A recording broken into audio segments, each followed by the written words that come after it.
Jerusalem എന്ന ഒരു പദം കേട്ടിട്ടില്ലാത്ത ആരും തന്നെ ഇവിടെ ഉണ്ടാവില്ല. 5 മലകൾ മുട്ടി ഒരുമിക്കിടക്കുന്ന ഒരു പട്ടണം. ഇന്ന് നിങ്ങൾക്ക് 4 മലകളെ അവിടെ കാണാനാവും. കാരണം ഒരു മല ഈ 4 മലകൾക്കകത്തായിപ്പോയി. മലകൾ എന്ന് പറയുമ്പോൾ നമ്മുടെ മനസ്സിൽ വരുന്ന ഒരു ധാരണയൊന്നും വേണ്ട. മൊട്ടക്കുന്നുകളാണ്, ചെറിയ മലകൾ. ഇവയുടെ ആകത്തുകയിൽ ആ 4 മലകളുടെ പേരും ഞാൻ പറയാം. ഒന്ന് യബൂസ്യനായ ഓർന്നാൻ്റെ കളം. 2 അബ്രഹാം ഇസഹാക്കിനെ യാഗം കഴിച്ച മോറിയാമല. അടുത്തത് ഉത്തരഗിരിയായ സിയോൻ. അടുത്തത് നമുക്കേവർക്കും പരിചിതമായ കാൽവറി എന്ന ഗോൽഗൊഥ. ഈ 4 മലകളും അകത്ത് കിടക്കുന്ന ഭൂപ്രദേശവും ചേർത്ത് പറയുന്ന പേരാണ് ഊർ ഷാലൂം. ഊർ എന്ന പദത്തിനർത്ഥം പട്ടണം. ഷാലൂം ആ പദത്തിനർത്ഥം സമാധാനം. ഈ നാടിൻ്റെ ചരിത്രം നമ്മൾ അറിയുന്നത് പണ്ടവിടെ ഭരിച്ച മൽക്കീസദേക്ക് എന്ന ഒരു ദൈവപുരുഷനിലൂടെയാണ്. മൽക്കീസദേക്ക് എന്ന നീതിയുടെ രാജാവ് ഷാലോം എന്ന ഈ സ്ഥലം കേന്ദ്രീകരിച്ച് ഭരിക്കുമ്പോൾ ഇന്ന് നമ്മൾ ഇറാഖ് എന്ന് വിളിക്കുന്ന ഭൂപ്രദേശത്ത് നിന്ന് അവിടെ ഊര് എന്നറിയപ്പെടുന്ന സമ്പദ്സമൃദ്ധമായ ഒരു നാഗരികതയിൽ നിന്ന് 25 ഏക്കറോളം വിസ്തൃതി വരുന്നൊരു മഹാനഗരത്തിൽ നിന്ന് അബ്രഹാം എന്ന ദൈവപുരുഷൻ ദൈവശബ്ദം കേട്ട് പുറപ്പെട്ടു. ഈ 2 ചരിത്രപ്രസിദ്ധങ്ങളായ നഗരങ്ങളെ കേന്ദ്രീകരിച്ചാണ് വാസ്തവത്തിൽ ബൈബിളിൻ്റെ ചരിത്രവും പുരോഗമിക്കുന്നത്. ഈ നാടുകളെപ്പറ്റി ഈ ഊർപട്ടണം നിലനിൽക്കുന്ന ഭൂപ്രദേശത്തെ വിളിക്കുന്ന പേരാണ് ബാബേൽ. ബാബേൽ എന്ന വിസ്തൃതമായ സാമ്രാജ്യത്തിൻ്റെ ഉള്ളിൽ വരുന്ന ഊർപട്ടണം ഒട്ടേറെ അന്ധവിശ്വാസ ജടിലമായ വിശ്വാസധാരകൾക്ക് പ്രസിദ്ധമായിരുന്നു. സൂര്യൻ, ചന്ദ്രൻ, ചരാചരങ്ങൾ ഇവയൊക്കെ ആരാധിച്ചു പോന്നിരുന്ന ആളുകളായിരുന്നു ഊർ നിവാസികൾ. അതിലൊരുപറ്റം ആളുകൾ സൂര്യനെ ഭയന്നു. ആ സൂര്യന് ഒരു പേരിട്ടതാണ് ബാൽ. ഈ ബാൽ എന്ന പദത്തിന് ഭർത്താവ് എന്നാണ് അർത്ഥം. ബൈബിൾ വായിക്കുന്നവർക്ക് അത് സുപരിചിതമാകാൻ ഒരു തെളിവ് തരാം.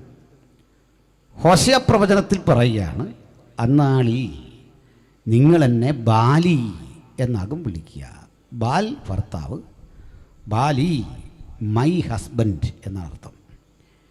ഏലി ദൈവമേ, ഏൽ ദൈവം, ഏലി മൈ ഗോഡ്. ഇപ്പം ഈ കാരശബ്ദത്തിൽ പര്യവസാനിക്കുന്ന ശബ്ദങ്ങൾ എൻ്റെ എന്ന് കൂടി ചേർത്ത് പറയണം.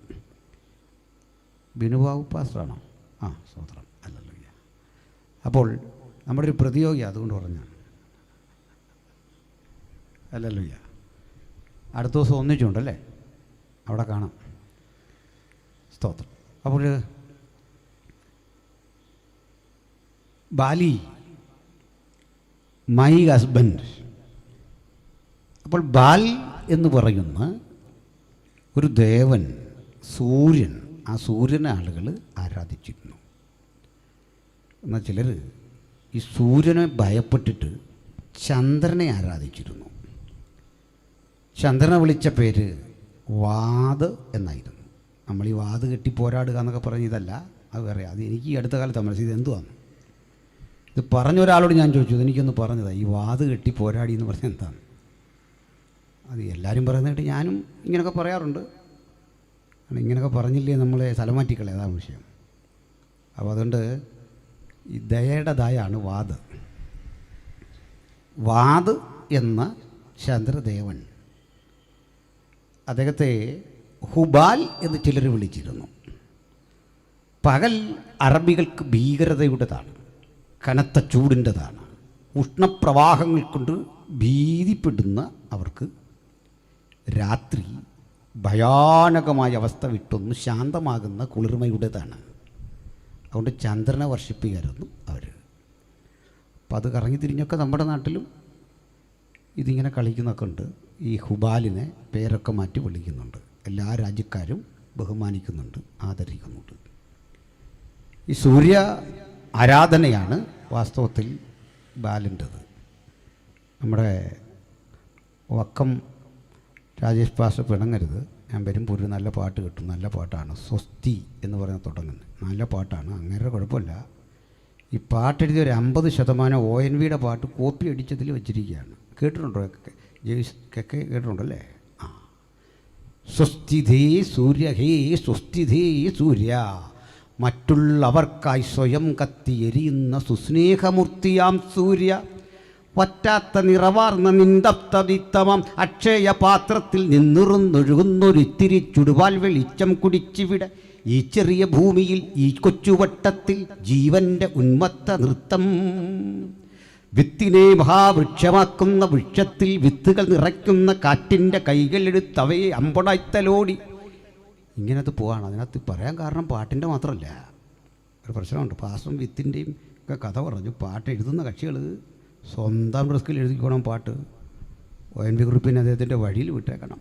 അതിലെനിക്ക് ഇഷ്ടപ്പെട്ടൊരു ലൈനുണ്ട്. സൂര്യൻ്റെ നെഞ്ചിൽ കൃത്യ ഉള്ളിൽ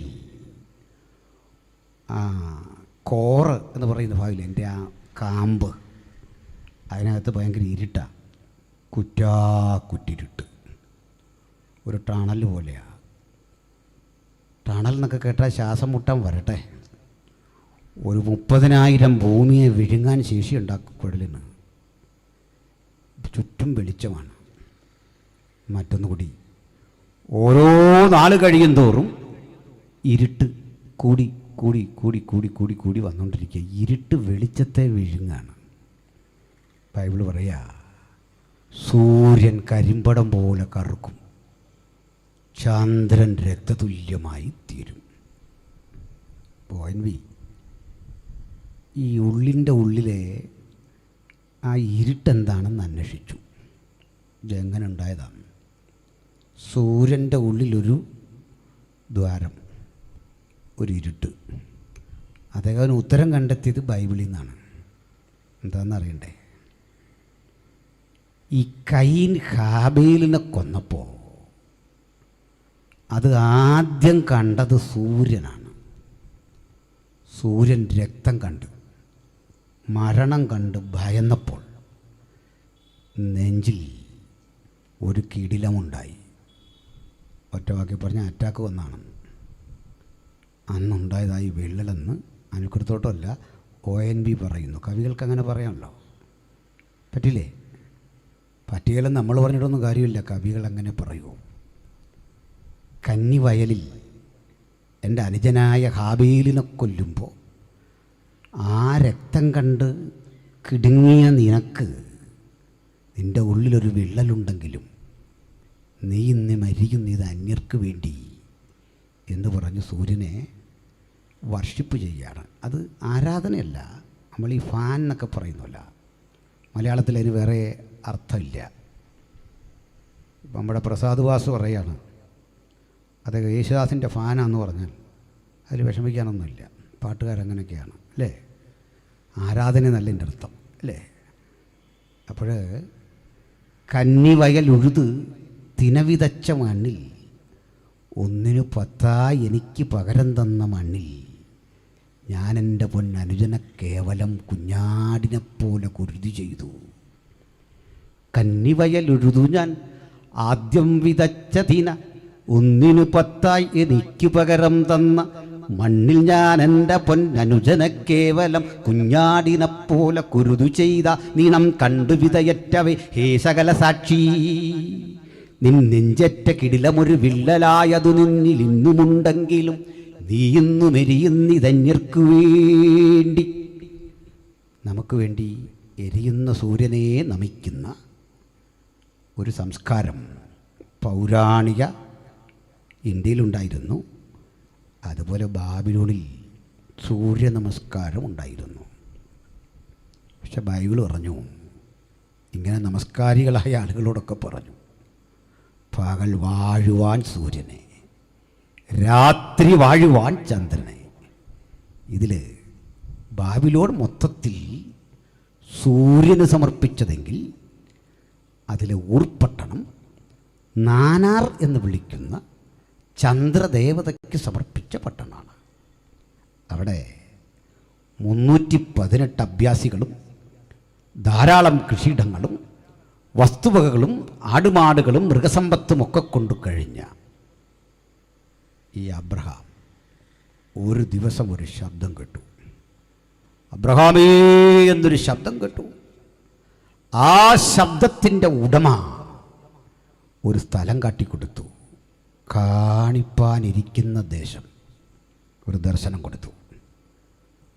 ഇതെല്ലാം ഉപേക്ഷിച്ച് അത്യാവശ്യം കയ്യിലെടുക്കാവുന്ന സാധനമൊക്കെ ആയിട്ട് ഊരിലെ കോടീശ്വരൻ സകലതും വിട്ടിറങ്ങി ഈ പോന്ന പോക്കിൽ അനവധി നദികൾ, പട്ടണങ്ങൾ, എതിരാളികൾ, വൈരികളെയൊക്കെ താണ്ടി വന്നണഞ്ഞ ഭൂമണ്ഡലത്തിൻ്റെ പേരാണ്, ഭൂപ്രദേശത്തിൻ്റെ പേരാണ് ഊർഷാലോം.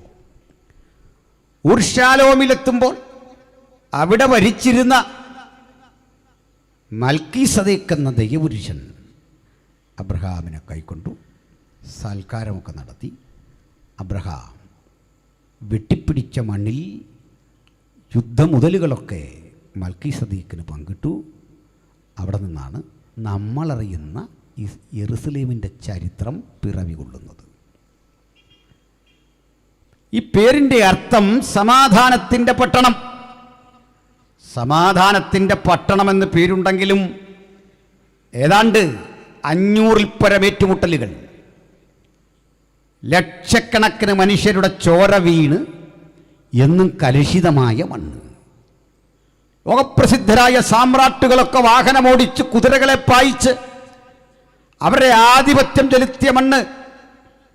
നെബൂഖദ്നേസറും ശക്തനായ കോരശും അതിശക്തനായ മഹാനായ അലക്സാണ്ടറും റോമൻ ഭരണകൂടവും പിൽക്കാലത്ത് ബ്രിട്ടീഷ് ഭരണകൂടവും തുർക്കി സാമ്രാജ്യവും ഉലകത്തിലറിയപ്പെടുന്ന പ്രധാനികളൊക്കെ ആധിപത്യം ചെലുത്തി കീഴടക്കിയ മണ്ണ്. അതിൻ്റെ പേരാണ് ഊർഷാലോം.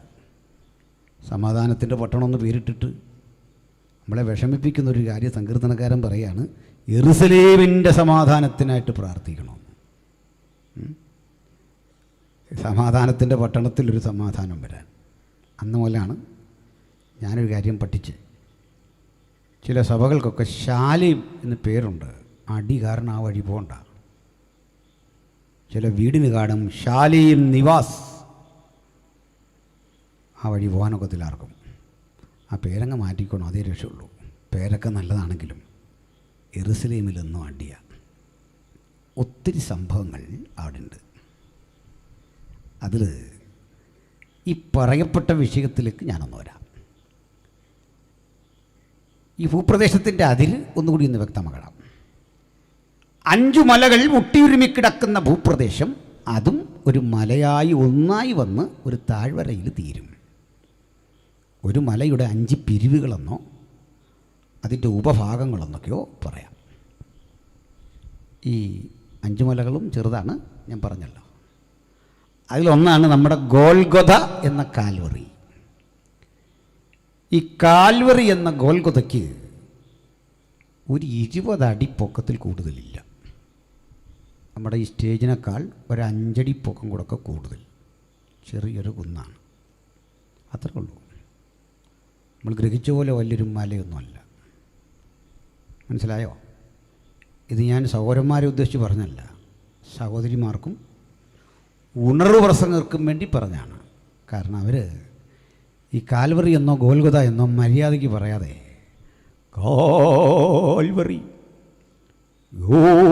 അതിനുള്ള വകുപ്പില്ല. ഇത്ര ഉള്ള സംഗതി. ചുമ്മാ ഈ വൈബ്രേഷൻ അത്ര ഇടരുത് ഒരു മയത്തിന്. മനസ്സിലായോ? 20 അടി പൊക്കമുള്ളൂ. അതുകൊണ്ടാണ് നമ്മൾ പറയുമ്പം ഈ കാൽവറിക്ക് തന്നെ നാണം വരില്ല. പക്ഷെ എന്നെപ്പറ്റിയാണോ ഈ പറയുന്ന ഓർത്ത് കാൽവറി വല്ല കടലിലും പോയി ചാടാതിരിക്കാൻ വേണ്ടി ഞാൻ പറഞ്ഞാണ് ഇത്രയും പൊക്കമുള്ള ചെറിയൊരു മല. അപ്പോൾ ഗോൽഗൊഥ എന്ന കാൽവറി, ഇതിലൊരു സന്തോഷം, ഈ കാൽവറിയിൽ നിങ്ങളൊരു നോട്ടം നോക്കിയാൽ ചെന്ന് തട്ടുന്നത് മോറിയയില്ല. അവിടെ അബ്രഹാം തൻ്റെ ഏകജാതനെ യാഗം അർപ്പിച്ചു. അബ്രഹാമേ എന്ന് വിളി കേൾക്കുമ്പോൾ അബ്രഹാം എന്ന് തിരിഞ്ഞു നോക്കിയാൽ ചെന്ന് തട്ടുന്നത് ഗോൽഗൊഥയില്ല. അവിടെ പിതാവായ ദൈവം തൻ്റെ ഏകജാതനെ യാഗമർപ്പിച്ചു. സ്തോത്രം. ഇനി മറ്റൊന്നുകൂടി, ഈ മലകൾ മുഴുവൻ അവസാനിക്കുന്ന സ്ഥലത്ത് കൂടി ഒരു നീരൊഴുക്കുണ്ട്. ആ നീരൊഴുക്ക് നിങ്ങളറിയും. അതിൻ്റെ പേര് കിദ്രോൻ എന്നാണ്. യെരുസലേമിൻ്റെ കിഴക്കേ ഭാഗത്തു കൂടി ഒഴുകുന്ന ആ തോടിൻ്റെ പേരാണ് കിദ്രോൻ. യെരുസലേമിൻ്റെ കിഴക്കേ കിദ്രോൻ തോട് കടന്ന് നിങ്ങൾ കുറുകെ അക്കരെ കടന്നാൽ ഒരു മലയിലേക്കാണ് പ്രവേശിക്കുന്നത്. അത് ഒരു മലയാണെന്ന് പറഞ്ഞാൽ പോരാ, ഒരു 1.5-2 മലയാണ്. കാരണം ഒരു 20 മിനിറ്റെങ്കിലും വേണം ആരോഗ്യമുള്ളൊരു പുരുഷൻ അതിൻ്റെ മീതെ കയറി വരാൻ. മനസ്സിലാവുന്നുണ്ടോ? മാർട്ടിൻ പോയോ? പാത്തിരിക്കുക പോട്ടെ. വലിയ വണ്ണമുള്ളവരൊക്കെ കയറി 20 മിനിറ്റ് പോരാ. അതിനെ ഞാൻ മാർട്ടിനെ വിളിച്ചേ. ഒരു കാര്യം പറയുമ്പോൾ ഒരു തെളിവ് തരണമല്ലോ. ഈ വണ്ണമുള്ള മനുഷ്യരെയും കൊണ്ട് ട്രാക്ട് കൊടുക്കാൻ പോയി നോക്കി, സോഡ കുടിച്ച് ഇടപാട് വരും. 15 മിനിറ്റ് പ്രസംഗം പരസ്യവും നടത്തിയാൽ 30 സോഡ കുടിക്കും. ആരോഗ്യമുള്ളൊരുത്തര് കാൽവറി വരെ കടക്കാൻ, ഈ ഒലിവുമല കയറാൻ 20-25 മിനിറ്റ്. അപ്പോൾ കിഴക്കേ ഭാഗത്ത് ഒലിവുമല, പടിഞ്ഞാറ് ഭാഗത്ത് യെരുസലേം, നടുവിലൂടെ ഒരു തോട് കിദ്രോൻ. ഇത് കേൾക്കുമ്പോൾ ഒരല്പം മുഷിയുമെങ്കിലും അല്പം കഴിഞ്ഞതിൻ്റെ ആവശ്യം വരും. സശ്രദ്ധം ഇത് കേട്ടിരിക്കണം. ആദ്യ ഭാഗം, ഈ തോട് കടന്ന് യേശു കർത്താവ് അക്കരയ്ക്ക് പോകാൻ തുടങ്ങാം. ഇതിനു മുമ്പൊരു കാര്യം, ശിഷ്യന്മാർ യേശുവിനെ ദൈവാലയത്തിൻ്റെ പണി കാണിക്കേണ്ടതിന് കൂട്ടിക്കൊണ്ടുവന്നു. യേശു ഇതെല്ലാം നടന്ന് കണ്ടു. സാധാരണ ഇതിൽ ഇങ്ങനൊന്ന് കണ്ടാൽ നമ്മൾ പറഞ്ഞാൽ മതി നന്നായിരിക്കുന്നു. അല്ലെങ്കിൽ തന്നെ നമ്മൾ നന്നായിരിക്കുന്നൊരു കാര്യം പറയാൻ ബുദ്ധിമുട്ടുള്ള കാര്യമൊന്നുമല്ല. ചില ആളുകൾ ഒരു ഫോട്ടോ ഇട്ട് വെച്ച് പറയുന്നത് കേട്ടില്ലേ, ലൈക്ക് കിട്ടുകയില്ലെന്നറിയാം, എന്നാലും ഒന്ന് തന്നാൽ കൊള്ളാം. അല്ലെ ആൾ ചത്തുപോകും ലൈക്ക് കിട്ടിയില്ലെങ്കിൽ. ഏതായാലും ഒരു കമൻറ്റ് നല്ലത് പറയാൻ ചിലവില്ലല്ലോ അല്ലേ. പക്ഷെ കർത്താവ് ഒരു മോശം കമൻറ്റ്, യഹൂദനൊട്ടും താല്പര്യമില്ലാത്തൊരു കമൻറ്റ്, ഈ ആലയം തകരും, ഇത് തകർന്നു പോകും. ഒരു യഹൂദന് തീരെ കേൾക്കാൻ ഇഷ്ടമില്ലാത്തൊരു കമൻറ്റ്. എന്നിട്ട് എല്ലാവരും ചേർന്ന് ഈ കിദ്രോൻ കടന്ന് ഒലിവുമലയുടെ മീതെ എത്തി. ഒലിവുമലയുടെ മീതെ എത്തുമ്പോൾ അതിനു മുമ്പ് യേശു പറഞ്ഞ ഭാഗമാണ് വായിച്ചത്. യെരുസലേമേ യെരുസലേമേ, പ്രവാചകന്മാരെ കൊല്ലുകയും നിന്റെ അടുക്കൽ അയച്ചിരിക്കുന്നവരെ കല്ലെറിയുകയും ചെയ്യുന്നവളെ, നീ ഇതൊക്കെ ചെയ്തിട്ടും കോഴി തൻ്റെ കുഞ്ഞുങ്ങളെ ചിറകടിയിൽ കാത്തു സൂക്ഷിക്കും പോലെ നിന്നെ ചേർത്തുകൊള്ളുവാൻ എനിക്ക് എത്ര വട്ടം മനസ്സായിരുന്നു, നീ വഴിപ്പെട്ടില്ല. അത് നിൻ്റെ ഭവനം ശൂന്യമാകും. ഞാൻ പോവാണ്. രക്ഷാനായകനായകൻ യെരുസലേമിൻ്റെ നാഥൻ യെരുസലേമിലേക്ക് വന്നപ്പോൾ നിരാകരിച്ചയച്ച ജനതയോട് പറയുക, ഞാൻ പോവാണ്. അതൊരു പരാജയമല്ലേ? ഇടക്ക് നിർത്തി പോകേണ്ടി വരുന്നത് ഒരു തോൽവിയല്ലേ? മഹാദൗത്യത്തിന് വന്നവനെ ജെറുസലേം മടക്കി അയക്കുമ്പോൾ യെരുസലേമിൻ്റെ നാഥനായവനെ, ദാവീദിൻ്റെ പുത്രനായവനെ നിരാകരിക്കുമ്പോൾ ദാവീദ് പുത്രൻ പറയുക, ഞാൻ വിട്ടുപോകുന്നു. പരാജയമല്ല. യേശു ഒന്നുകൂടി പറഞ്ഞു, ഞാൻ പക്ഷെ ഒരു ദിവസം വരും. ഇന്ന് കൈയൊഴിഞ്ഞ നീ, ഇന്ന് തള്ളിക്കളഞ്ഞ നീ, ഒരു ദിവസം എന്നെ കണ്ടിട്ട് വിളിക്കും. എന്താണ്? യഹോവയാൽ അനുഗ്രഹിക്കപ്പെട്ടവൻ എന്ന് നീ എന്നെ വിളിക്കുന്ന ആ നിമിഷം വരെ നിങ്ങളിനി എന്നെ കാണുകയില്ല. യെരൂശലേമിലേക്ക് വരുന്ന എന്നെ നോക്കിക്കൊണ്ട് വാഴ്ത്തപ്പെട്ടവൻ, അനുഗ്രഹിക്കപ്പെട്ടവൻ എന്ന് നീ പറയുവോളം നിങ്ങൾ എന്നെ കാണില്ല. 2000 ആണ്ട് കഴിഞ്ഞു. ഞാനീ പ്രസംഗിക്കുന്ന രാത്രി വരെ യഹൂദൻ യേശുവിനെ ഒരു സമൂഹമെന്ന നിലയിൽ ഉൾക്കൊണ്ടിട്ടില്ല. യേശു അതുവഴി ചെന്നിട്ടില്ല. പക്ഷെ ഞങ്ങൾക്കൊരു കാര്യം ഉറപ്പാണ്, പറഞ്ഞത് യേശു കർത്താവെങ്കിൽ പറഞ്ഞതുപോലെ ഒരു ദിവസം അതുവഴി വരും. ആ ദിവസം കാത്താണ് നമ്മളിവിടെ പാർക്കുന്നത്. ആ മഹാദിവസം, ആ മനോഹര നിമിഷത്തെക്കുറിച്ചുള്ള വർണ്ണനയ്ക്കും വിശദീകരണത്തിനുമാണ് ഞാൻ ഈ അവസരം എടുക്കുന്നത്. അപ്പോൾ നമുക്ക് ആ ജോഗ്രഫി ഒരിക്കൽ കൂടി ഗ്രഹിക്കാം. ഒരു ഭാഗത്ത് യെരൂശലേം, മറുഭാഗത്ത് പടുകുറ്റൻ ഒലിവുമല, നടുവിലൂടെ ഒഴുകുന്ന കിദ്രോൻ. ഈ കൂടെ 2 ചെറിയ സ്ഥലങ്ങൾ കൂടി ഒന്ന് പറയണം, എങ്കിലേ ചിന്ത പൂർണ്ണമാവും. യെരൂശലേം വിട്ട് കിദ്രോൻ തോടിറങ്ങി മറുകര കടക്കുമ്പോൾ ആ താഴ്വരയുണ്ടല്ലോ ഒലിവുമലയുടെ, ആ താഴ്വരയ്ക്കൊരു പേര് പറയും, നിങ്ങൾക്ക് നല്ല പരിചയമാണ്, ഗത്സമേന. അപ്പോൾ ഒലിവുമലയുടെ ഇങ്ങേ ചെരിവാണ് ഗത്സമന. ഗത്സമേന എന്ന പദത്തിൻ്റെ അർത്ഥം നീര് പിഴിഞ്ഞെടുക്കുന്ന സ്ഥലം. ചക്കിലൂടെ പുറത്തു വരുന്ന മുന്തിരിയോ ഒലിവോ ശേഖരിക്കുന്ന സ്ഥലം, ഞെക്കി പിഴിഞ്ഞെടുക്കുന്ന സ്ഥലം, പ്രസ് ചെയ്യുന്ന ഇടം. ഇതാണ് ഗത്സമന എന്ന പദത്തിൻ്റെ അർത്ഥം. ഈ ഗത്സമന കടന്ന് ഒലിവുമലയുടെ മുകളിൽ ചെല്ലുക. അതിൻ്റെ മറുവശത്തെ താഴ്വരയില്ലേ അങ്ങേ വശം, ആ സ്ഥലത്തിനൊരു പേര് പറയും, നിങ്ങൾക്ക് പരിചിതമാതും, ബഥാന്യ. നമ്മുടെ ലാസർ പാർത്ത സ്ഥലം. ഇത്രയും മനസ്സിൽ വന്നവർക്കറിയാം, യെരൂശലേമിൽ നിന്ന് 1 നാഴിക ദൂരത്ത് ബേത്ഭാഗ എന്നൊക്കെ പറയുമ്പോൾ ആ കാര്യം മനസ്സിലായി. ഒരു ചിത്രത്തിലെന്ന വണ്ണം അത് മനസ്സിൽ പതിയണം. ഒലിവുമലയുടെ ഒരു ഭാഗം ഗത്സമന, മറുവശം ലാസർ പാർത്ത ബഥാന്യ. ഇത് ഏകദേശം ഒരു ധാരണ വന്നു. ഈ ബഥാന്യാണ് ലോകത്ത് കടുക് മരങ്ങളുള്ള ഒരേ ഒരു സ്ഥലം. ഇപ്പോഴും ഉണ്ട് കടുക് മരങ്ങൾ. കടുകേ ഒരു മരമായി വളർന്നു നിൽപ്പുണ്ട്. 1 2 അല്ല, ധാരാളമുണ്ട്. ലോകത്ത് അവിടെയുള്ളൂ. ഇത് മനസ്സിലാക്കാതായി സി രവിചന്ദ്രനൊക്കെ ചുമ്മാ നിന്നങ്ങ് ചിരിക്കുക. ബൈബിളിൽ എഴുതിയിരിക്കുക കടുക് മരമെന്ന്. മനസ്സിലായില്ലേ? ഇങ്ങനെ ചിരിച്ച ആളുകൾ രവിചന്ദ്രൻ എന്നുള്ള മാറ്റിയിട്ട് ചിരിചന്ദ്രൻ എന്ന് വിളിക്കും. മനസ്സിലായില്ലേ? കാര്യം പറയാതെ ഈ വിഡ്ഢിവേഷം കെട്ടിട്ട് വല്ല കാര്യമുണ്ട്? ഇതൊക്കെ പഠിക്ക് പോയി കാണുന്നില്ല. ഇടമറുകിൻ്റെ മകനും ഒക്കെ പോയി കണ്ട സ്ഥലമാണ്. കുറഞ്ഞ വർഷം കോംപ്ലക്സ് ഇല്ലെങ്കിൽ അവരോടെങ്കിലും ചോദിച്ചു പഠിക്കും. പോയവരാണ് അവിടെ കിടപ്പുണ്ട്. വേണ്ടതേ ഗൂഗിൾ ചെയ്യാമല്ലോ. അവരൊക്കെ ഗൂഗിൾ വാട്സാപ്പ് യൂണിവേഴ്സിറ്റിയിൽ നിന്ന് വന്നവരാണ്. ഏതായാലും പറഞ്ഞത് ഈ കടുകുമരം ഇന്നുണ്ട്. കർത്താവ് പറഞ്ഞില്ലേ സകല പക്ഷികളും അവിടെ വന്ന് അതിൽ കൂട് കെട്ടി എന്നൊക്കെ പറയുമ്പോൾ കടുകുമരത്തിൽ കൂട് കെട്ടുമോ എന്നൊക്കെ ചോദിച്ചു നിന്നങ്ങ് ചിരിക്കുക. അപ്പോൾ ഈ സ്ഥലമൊക്കെ മനസ്സിലായ സ്ഥിതിക്ക് നമുക്ക് വേഗത്തിൽ മുമ്പോട്ട് പോകണം. സന്തോഷമല്ലേ? അവിടെ ഇരിക്കുന്നവർക്കൊക്കെ കേൾക്കാമോ? കേൾക്കത്തില്ലേ? ഇവിടെ സ്ഥലമുണ്ട്, ഇവിടെ ഇരിക്കാൻ പറയാനാ. പോട്ടെ. അപ്പോൾ യേശു കർത്താവ് ഈ മനോഹരമായ ദൈവാലയത്തിൻ്റെ പണി കണ്ട് ശിഷ്യഗണങ്ങളോട് പറഞ്ഞാൽ മതി, കൊള്ളാം. കർത്താവ് പറഞ്ഞു ഇത് തകർക്കും.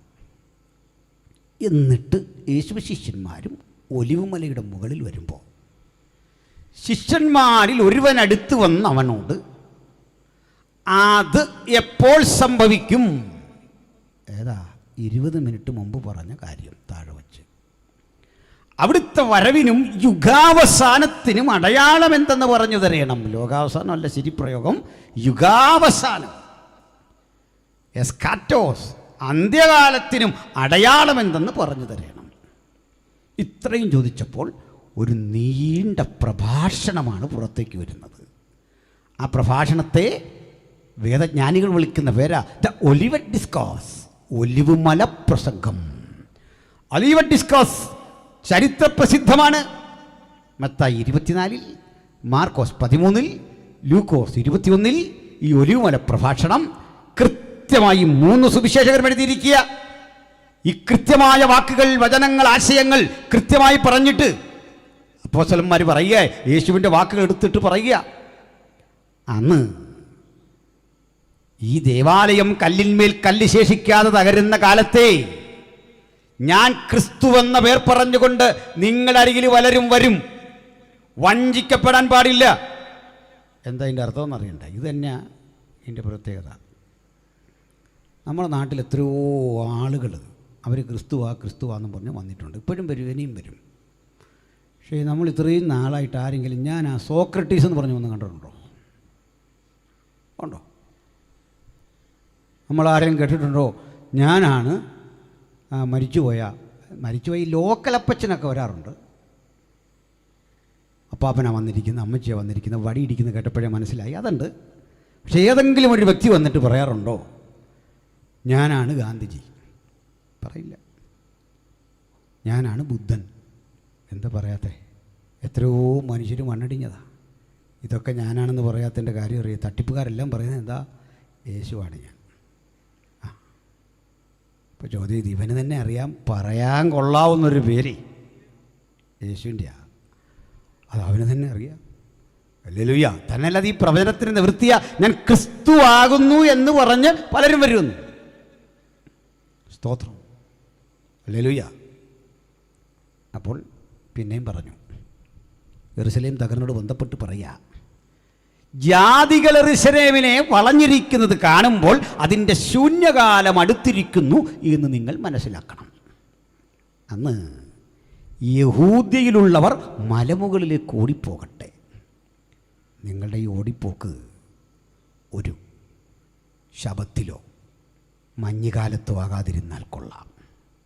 ഇതൊക്കെ പറഞ്ഞ് വരാനിരിക്കുന്ന വിഷയത്തിൻ്റെ ഭീകരത ഒരു പ്രവചനം പോലെ പറഞ്ഞ് കൃത്യമുറപ്പിച്ച് യേശു വിട വാങ്ങി. ഹല്ലേലൂയ. അതാ യേശുവിൻ്റെ പ്രവചനത്തിൻ്റെ തീവ്രതയും തീഷ്ണതയും. പറഞ്ഞാൽ പറഞ്ഞതുപോലെ ചെയ്യുന്നവനാണ് യേശു. എല്ലാവരും ഗുമ്മിന് വേണ്ടിയൊന്നും എന്തെങ്കിലും തട്ടിവിടുന്ന ആളല്ല. ഒത്തിരി പ്രവചനം പറഞ്ഞല്ലേ ഇരിക്കട്ടൊരു ഗുമ്മിന്. ഏലപ്പാറ നാലിലും വന്നിട്ടുണ്ടോ? ഇല്ലല്ലോ. അമ്മ ചുമ്മാ കയറി ഗുമ്മിനടിക്കുന്ന ആളല്ല. കാര്യം പറഞ്ഞ അളന്ന് തൂക്കി കൃത്യമേ പറയൂ. അതുകൊണ്ടാണ് നമ്മൾ യേശുവിനെ വിളിക്കുന്നത് വാഗ്ദത്തങ്ങളിൽ വിശ്വസ്തൻ, വാക്കുമാറാത്തവൻ. എന്തൊരാനന്ദമാണ് ആ വാക്കുകൾക്കല്ലേ. ആ ദൈവത്തിൻ്റെ സാന്നിധ്യം ഇന്ന് രാത്രി നമ്മുടെ പ്രാർത്ഥനകൾക്ക് ഉത്തരമായി, നമ്മുടെ ചോദ്യങ്ങൾക്ക് മറുപടിയായി, നമ്മുടെ കാത്തിരിപ്പിന് വിരാമമായി, ഇതുവരെ ആസ്വദിക്കാത്ത ദൈവപ്രവൃത്തിയായി, രോഗശാന്തിയായി, ദൈവീക കാരുണ്യമായി, അടിമുടി സുഖപ്പെടുത്തുന്ന അനുഭവമായി നമ്മുടെ മധ്യ വ്യാപരിക്കുന്നുണ്ട്. കൃപ ഏറ്റെടുത്ത് പ്രാർത്ഥനയോടെ ദൈവസന്നിധിയിലായിരിക്കണം. കാരണം ഇത് നമ്മുടെ സമാപന രാത്രിയാണ് ഇന്നത്തെ. ഹല്ലേലൂയ. ഇനി നമുക്ക് മുമ്പോട്ട് പോകാം. യേശു പറഞ്ഞതല്ല അതുപോലെ നിറവേറി. ഞാനിതിനൊത്തിരി അനുഭവസ്ഥനാണ്. ഞങ്ങളുടെ കുഞ്ഞുട്ടിച്ചാൻ ഇവിടെ ഇരിപ്പുണ്ട്. പ്രീ ഡിഗ്രിക്ക് പഠിക്കും കാലത്ത് ഞാനും ജയമോനും എല്ലാം ചേർന്ന് ഒരു പരസ്യം നടത്തി. കാരണം ഇവിടെ ഒരു ചങ്ങാതി പറഞ്ഞു ഞാൻ യേശുവാണ്. അതും ഒരു സഹോദരി ഇവിടെ വല്ല ഉണ്ട് ഇന്ന് മാനസാന്തരപ്പെട്ടോണം. അതിനു വേണ്ടി കേട്ടോ, പിണങ്ങിയൊന്നുമല്ല. ജയമോനും ഞാനൊക്കെ തീരുമാനിച്ചു അന്ന് ജയമോൻ എട്ടിപ്പടിക്കാൻ പോയേക്കാം. KK ജംഗ്ഷനായി ജയമോനെ വിളിക്കുന്നു കേട്ടോ. അങ്ങനെ വിളിക്കാൻ അവകാശമുള്ള ഒരാളാണ്. ഞങ്ങളുടെ കൂടെ ഒരു സുനിൽകുമാറുണ്ട്. സുനിൽകുമാർ നന്നായിട്ട് പ്രസംഗിക്കും. നായർ കൺവെർട്ടാണ്. ഡ്രമ്മുമൊക്കെ എടുത്ത് ഈ ദൈവത്തിൻ്റെ വീടിൻ്റെ മുമ്പിൽ നിന്ന് ധാരാളം ഭക്തന്മാരും 12 ഈശന്മാരും ഉണ്ട്. ചില്ലറ കളിയൊന്നുമല്ല, ആപ്പ ഏർപ്പാടല്ല. കാല് കഴുകി നമിക്കാൻ 12 ഈശന്മാർ.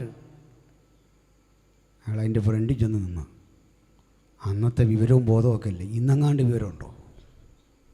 അവിടെ നിന്ന് 1-2 മണിക്കൂർ അങ്ങ് പ്രസംഗിച്ചു, വചനം വെച്ചിട്ട്. അന്നത്തെ അറിവിൽ ആദ്യകാല പ്രസംഗമൊക്കെ അങ്ങനെ. അന്നും കണ്ണന പ്രസംഗമാണ്, വീടിരിക്ക് പഠിക്കുന്ന പ്രായമാണ്, കാലമാണ്. അതിനും പിന്നെ അതിന് എന്ത് സംഭവിച്ചോന്നും നമുക്കറിയില്ല. ക്രൂശിക്കപ്പെട്ടോ ഉയർത്തെഴുന്നേറ്റോ മടങ്ങി വന്നോ ഒന്നും അറിയില്ല. സ്തോത്രം. ഇപ്പോൾ ക്രിസ്തുവാണെന്ന് പറഞ്ഞ് ഇത്തരം ധാരാളം ആളുകൾ വരും. പരിശുദ്ധാത്മാവാണെന്ന് പറഞ്ഞു വന്നവരുണ്ട്. അതാണ് പേർഷ്യക്കാരനായ മാനി എന്നൊരാളുണ്ടായിരുന്നു, AD 300 ഒരു സന്യാസിയാണ്. ക്രിസ്തു ജഡം ധരിച്ചു വന്നെങ്കിൽ പരിശുദ്ധാത്മാവ് ജഡം ധരിച്ചു വന്ന ആളാണ് താൻ എന്ന് ജനത്തെ പഠിപ്പിച്ചു. അതാണൊരു കുരിശിൻ്റെ പേര് തന്നെ, മാനിക്കയൻ കുരിശെന്ന. എന്താ മാനിക്കയൻ കുരിശിൻ്റെ പ്രത്യേകത? ചിലതരം കുരിശ് കണ്ടിട്ടുണ്ടോ? ഈ ഗ്ലാവർ ഇങ്ങനെ വന്നിട്ടൊരു ആ കുരിശിൽ ഒരു പ്രാവിനെ നിങ്ങൾക്ക് കാണാം, താഴേക്ക് തല വെച്ച് കിടക്കുന്നത്. കുരിശിലേക്ക് പരിശുദ്ധാത്മാവ് ഇറങ്ങി വരുന്നു എന്നതിൻ്റെ സൂചകമാണ്. അങ്ങനെ കണ്ടിട്ടില്ലേ? ഈ കറണ്ടടിച്ച് പ്രാവ് ചത്ത് കിടന്ന് എങ്ങനെ ഇരിക്കും, അതുപോലെ മനസ്സിലാകാനാണ്. ഞാനൊരു നാടൻ മനുഷ്യനല്ലേ, അതുകൊണ്ട് പറഞ്ഞ ഉദാഹരണമാണ്. ഈ കാക്കയൊക്കെ കറണ്ടടിച്ച് താഴോട്ട് വീഴുമല്ലോ, ഇതുപോലൊരു പ്രാവ് അതേ വന്ന് ഇങ്ങനെ താഴോട്ട്, ഭാഗ്യത്തിന് താഴെ വീണില്ല, ഇതാ ഇങ്ങനെ കിടക്കുന്ന അത് തന്നെ മാനിക്കുകയാണ്. ഇതൊക്കെ എങ്ങനെയാ ക്രൈസ്തവർക്കിടയിൽ നിന്ന് വന്നതെന്ന് പറയാൻ നമുക്ക് നേരം പോരാ. അപ്പോൾ ഇങ്ങനെ ധാരാളം ക്രിസ്തുക്കൾ പരിശുദ്ധാത്മാവെന്ന് പറഞ്ഞു വന്നവർ ഇവരൊക്കെ ധാരാളമുണ്ട്. ഇതൊക്കെ യേശുവിൻ്റെ പ്രവചനത്തിൻ്റെ നിവൃത്തിയാണ്. യേശു ഇത് പ്രവചിച്ചു. ഏതാനും നാൾക്കുള്ളിൽ അറസ്റ്റ് ചെയ്യപ്പെട്ടു, വിചാരണ ചെയ്യപ്പെട്ടു. കോടതികൾ മാറി മാറി അവനിൽ കുറ്റം കാണുന്നില്ല എന്ന് കൃത്യം പറഞ്ഞു. അതിന് വലിയൊരു സന്തോഷമാണ്. ഏതായാലും ഉയർപ്പും ദുഃഖവെള്ളിയൊക്കെ കഴിഞ്ഞ സ്ഥിതിക്ക് ഒരു വാക്ക് അതേ പറ്റി കൂടി പറയണം. പ്രിയരേ, നിങ്ങളും ഞാനും ഒക്കെ ഈ കണ്ടു പരിചയിച്ച ആ യേശുവിൻ്റെ ചിത്രം അങ്ങേയറ്റം തെറ്റാന്ന് പറയാൻ കാരണം ഒത്തിരി ഉണ്ട്. അതിലൊന്ന് പറയാം. കർത്താവായ യേശുക്രിസ്തുവിനെ വരച്ച ഡാവിഞ്ചി ആകട്ടെ, മൈക്കൽ ആഞ്ചലോ ആകട്ടെ, പിക്കാസോ ആകട്ടെ, ഇവരെല്ലാം വരച്ചത് ഒരു ദയനീയ ഭാവമുള്ള യേശുവിനെയാണ്. ക്രൂശിൽ ദയനീയ ഭാവത്തിൽ കിടക്കുന്ന ക്രിസ്തുവിനെ. പക്ഷെ ബൈബിളിലെ ക്രിസ്തു അങ്ങനെയല്ല. അതിന് തെളിവ് പറയാം. നമ്മളിങ്ങോട്ട് ഈ ഹൈറേഞ്ചിൻ്റെ എഡ്ജിലുമൊക്കെ പാർക്കുന്ന ആൾക്ക് ഈ ചായയുടെ ക്വാളിറ്റി അറിയാം. അതുകൊണ്ട് മുണ്ടക്കയത്തുള്ളവൻ കഴിവതും ട്രെയിനിൽ കയറിയാൽ ചായ കുടിക്കുകയില്ല. ട്രെയിൻ ചായ വേറെ ഐറ്റമാണ്. കാപ്പി ഉണ്ടെണ്ണം തരാൻ പറയും. കാരണം ചായ എന്താണെന്ന് നമുക്കറിയാം. അങ്ങനെയല്ലേ? ചായ ആസ്വദിച്ച് കുടിക്കുന്ന ആളിൻ്റെ മുഖത്ത് നോക്കിയാൽ അറിയാം ചായ കൊള്ളാം. അങ്ങനല്ലേ? യേശു മരണം ആസ്വദിച്ചതിൻ്റെ മുഖമാണോ ഈ വരച്ചു വച്ചിരിക്കുന്നത്? അല്ല, മരണം ആസ്വദിച്ചു. വിചാരണ വേളയിലാണ് യേശുവിൻ്റെ കരുത്ത് കാണുന്നത്. കോടതി മുറിക്കുള്ളിൽ നിൽക്കുന്ന ക്രിസ്തു. പീലാത്തോസിൻ്റെ വിചാരണ, സന്നിധിയും കോടതിയുടെ വിചാരണ, പീലാത്തോസിൻ്റെ വിചാരണ, ഹെരോദാവിൻ്റെ വിചാരണ, വീണ്ടും തിരികെ പീലാത്തോസിൻ്റെ അരികിൽ.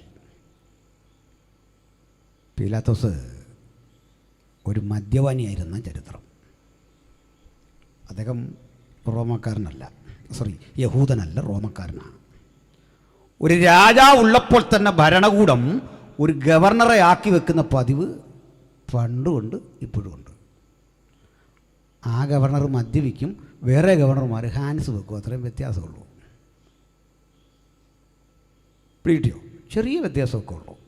അന്നൊന്നും പണി ഏതാണ്ട് ഒരുപോലൊക്കെ ഉള്ള. അപ്പോൾ ഈ ഗവർണർ മദ്യപിച്ച് മതോന്മത്തനായി നിൽക്കുമ്പം അങ്ങേരുടെ മുമ്പിൽ യേശു എത്തി, നമ്മുടെ കർത്താവ്. പുള്ളി ഇങ്ങനെ ആകെപ്പാടെ ഒന്നാമത് ഈ ടെൻഷനൊക്കെ കയറി നിൽക്കുകയാണ്. അധികാരം പോകില്ല, അതിനാണ് യേശുവിനെ വിചാരണ ചെയ്യുന്നത്. ഈ വിചാരണ വേളയിലെ യേശുവിൻ്റെ വാക്കുകളുടെ ശക്തി എത്ര വലുതാണെന്ന് ഞാൻ അമ്പരന്ന് പോകാറുണ്ട്. യേശുവിനെ വിചാരണ ചെയ്തപ്പോൾ ചോദിക്കുന്ന ഒരു കരുത്തുറ്റ ചോദ്യം, നീ വന്ധ്യനായവൻ്റെ പുത്രനോ? ഇനിയും ഒരു ചോദ്യം, നീ രാജാവ് തന്നെയോ? അപ്പോൾ ദൈവപുത്രനോന്ന് ചോദിച്ചാൽ വലിയ കുറ്റമൊന്നുമില്ല. അത് യഹൂദന്മാരുടെ ആഭ്യന്തര വിഷയമാണ്. പുത്രനായാൽ ഇഷ്ടമുള്ളവർ അംഗീകരിക്കല്ല, അതൊരു പോകും. ഇത്രയും പറഞ്ഞാൽ കോടതി വിധി അങ്ങനെ അങ്ങ് തീർക്കാം. പക്ഷെ ചോദ്യം അവിടെയല്ല.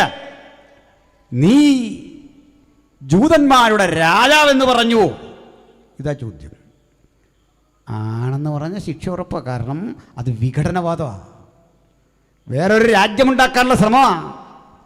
വലിയ ശിക്ഷ വരും. അത് സാമൂഹ്യമായി വലിയ തിന്മയാണ്. രാഷ്ട്രത്തിനെതിരെയുള്ള കുറ്റമാണ്.